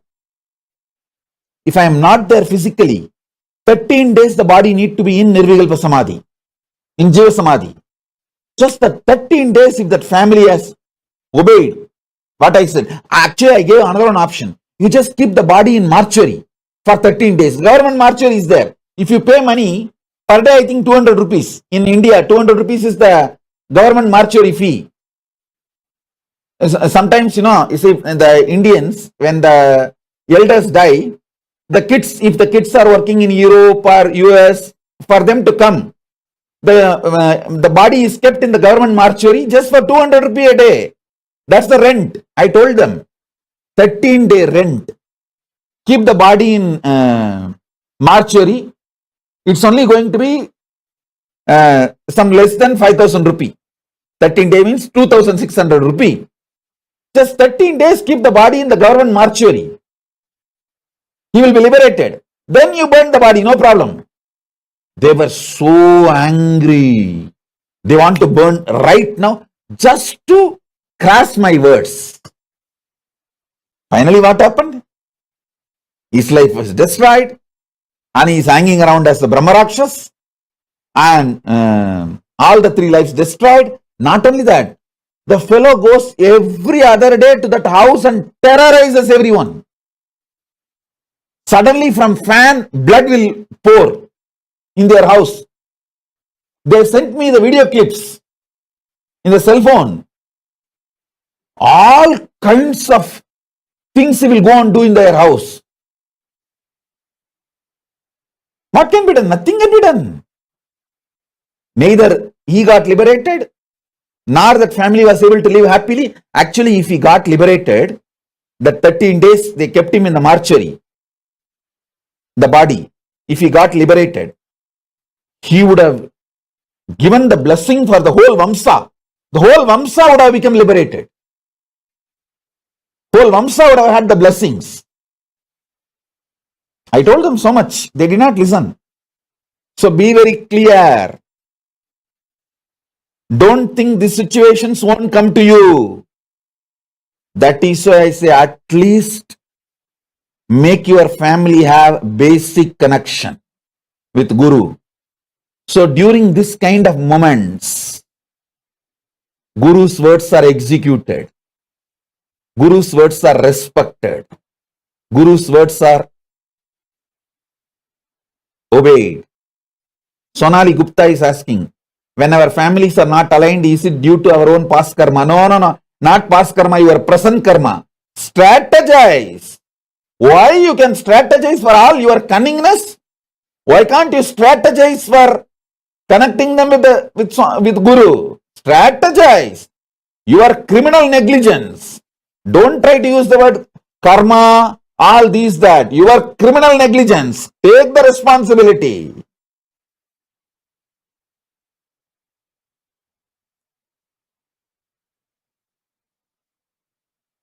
Hiranmayi Mulukutla is asking, can Swamiji, can son be made out of depression and give Shraddha to his father? Nothing can be done. Don't think you can give a new idea.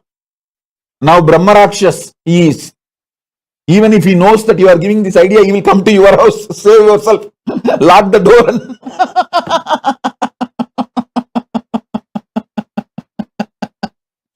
Even if he hears that you are giving this idea, he will come to your house. Don't invite him.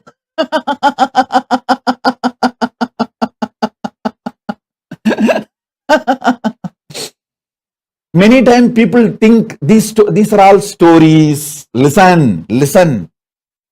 You need to know very clearly. If you are going to some ordinary gurus who teach some pranayama, yoga, and some teacher level, you don't need to worry about all these things because you are never going to achieve Jiva Samadhi. That risk is not there.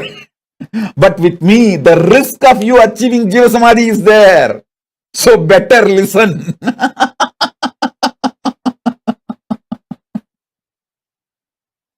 And now, see, actually when this fellow asked me for that Brahmarakshas body, I said, no, just go through this frustration, be patient, maybe wait for 1 year, slowly this frustration will come down, then I will give some idea.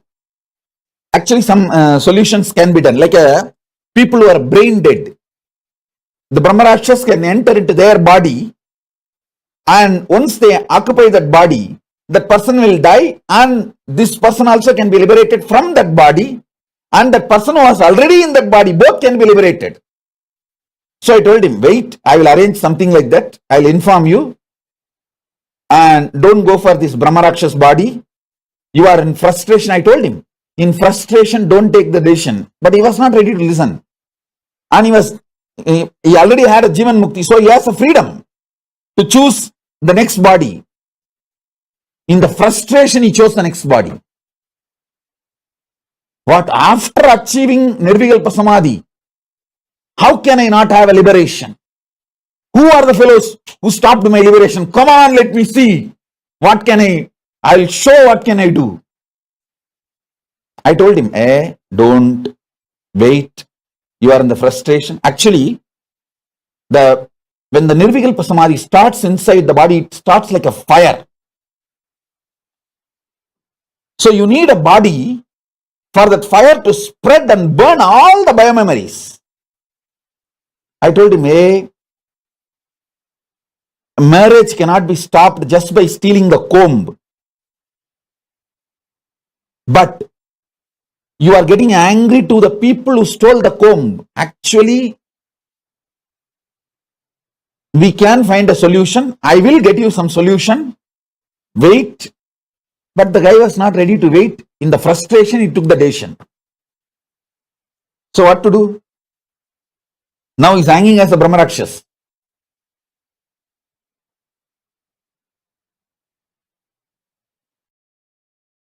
I am not even sure how to strategize. Wish I could have a personal guidance. I have given you enough guidance. I have given you enough guidance. Sit and strategize. Why? When you guys marry, you strategize. When you guys want so many things in your life, you strategize for that. How many lies you are telling in your interview? How many lies you tell in your business? You strategize and make sure people don't identify that as a lie. You do so much, na? Then why can't you strategize to connect them with Guru? Because you think, when I say connect them with me, you think it is for my benefit I am telling. Rot! If you think it is for my benefit, no. That fellow also, when he had the body, he was thinking, it's for my benefit I am asking him to connect the family with me. So that is why he is in a mess. Don't think these are stories.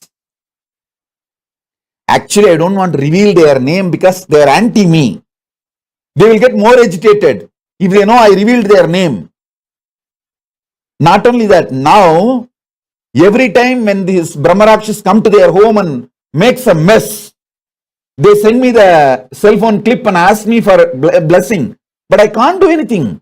That fellow, that Brahmarakshas, is so powerful, he actually puts signature on the wall. He puts signature on the wall. They say that in wall, suddenly the signature appears, Swamiji, his signature. When he was in the body, how he used to sign, the exact signature appears in the wall.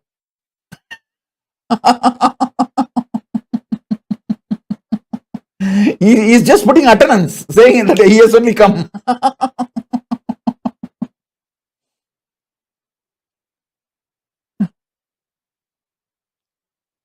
Actually, our Ohio Shivananda, she made me as a decision maker.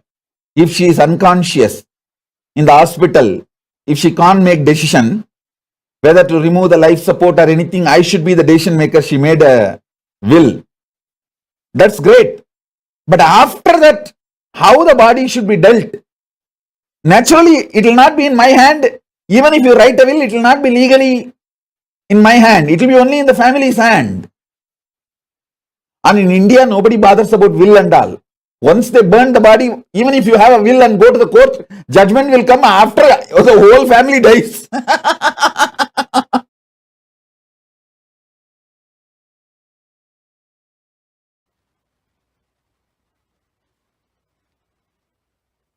Yes, listen. Are you all ready? Shall we enter into the Brahmanyana session? The Satyaloka, pure intelligence session. Oh God. Till now what was going on was only introduction. Now only we are entering into the subject. Come on. See. What is Brahmanyana? Aham Brahmasmi. Tattvamasi. Ayam Anma Brahma. Sarvangalvidam Brahma. Prajnanam Brahma. Listen, I'll explain everything. I'll explain everything. First, listen to all these words I am uttering. Aham Brahmasmi, Tattvamasi, Prajnanam Brahma, Sarvangalvidam Brahma, Ayam Anma Brahma,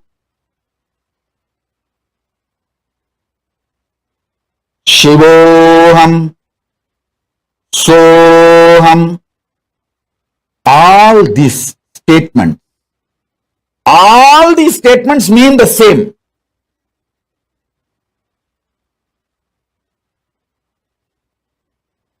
These words are all called Mahavakya.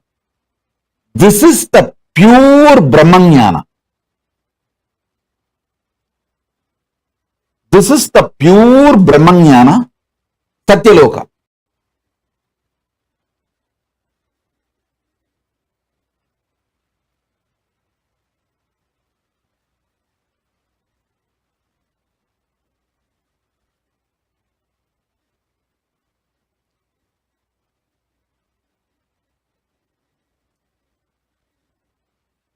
Tattvamasi means you are that.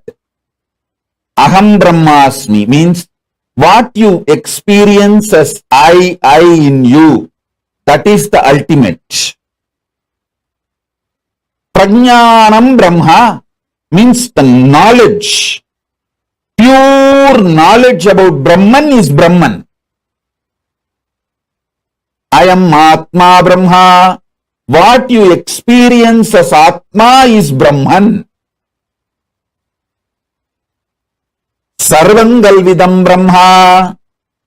Whatever is, which you can imagine, not imagine, whatever is Sarvangalvidam Brahma.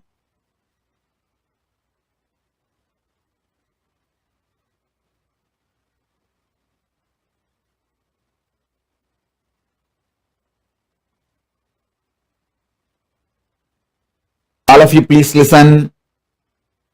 Complete attention, please. Prajnanam Brahma means complete knowledge about Brahman is Brahman. Sarvam Kalvitam Brahma, everything exists. You know, you don't know, everything is Brahman. I am Anma Brahma. Your very soul, core is Brahman. This knowledge leads you to Brahmaloka, space of Parabrahma. Listen. Satyaloka and Brahmaloka is one and the same. Even if you reach Satyaloka, that's enough. From there, automatically you will merge into Parabrahman. Making this truth not as first priority, but only priority, takes you to Brahmaloka. Now, whatever I said, these few words, whatever you can capture, whatever you understood, type it. Then I'll take you to the next step. Listen.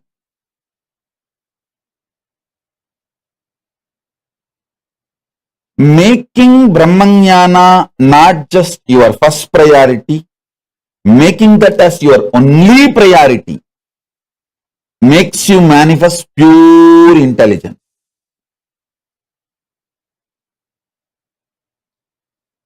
Come on. Sit with this one truth. I'll infuse the Brahmanyana in you. Sit with this one truth now. You can keep your eyes closed or open. Come on. What is the essence of Vedas, Vedanta? What is the essence of Vedanta? Aham Brahmasmi. Oh, there are so many thought currents in Vedas. Like you have multiple births and you have karma and you can be liberated. You can avoid birth and death cycle. If you want, you can have even conscious birth and death cycle. And this is cosmology. This is self-jiva. And this is God, Ishvara. So much of concepts. Finally, the essence. If you ask, essence of the Vedas is Upanishads. Essence of Upanishads is Vedanta. Essence of Vedanta is Aham Brahmasmi. If you start cherishing the idea, I am eternal, means you are eternal. Aham Brahmasmi. Start cherishing the truth. Aham Brahmasmi means you are eternal. Whatever you feel as you is eternal. When you start cherishing this truth, everything else is impermanent. You will see all the psychological, physiological, neurological ups and downs in your life drastically reduces. More and more you get centered on the truth, powerful cognition, you are eternal. Aham Brahmasmi. Other than you being eternal, everything else is not you. When you cherish this one powerful cognition, internalize it, so much of powerfulness will manifest in your life. It raises your physical health, mental health. Nobody can put a value for you. You decide the number. Your utility for yourself and others increases. Wealth is nothing but your utility for yourself and others. If you are able to increase that, your wealth increases. It has nothing to do with education. Understand?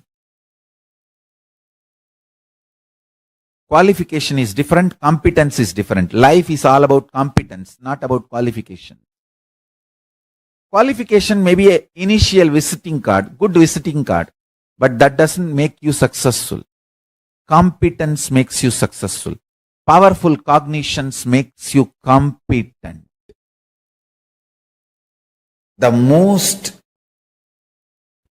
sweetest word Parabrahman wants to hear is Aham Brahmasmi. You declaring, I am Brahman, oh God, I am Parabrahma. Paramashiva is waiting for you to declare, hey, Paramashivoham. Understand this. Understand one thing. Evolving in cognitions is absolutely celebrated in multidimensional logic. This is one of the most important truth. Ontology of Paramashiva in Paramashiva ontology, there is no space for jealousy, there is no anxiety, there is only one thing. If gods are anxious, they may be anxious for you to become them, you to realize oneness with them, that's all.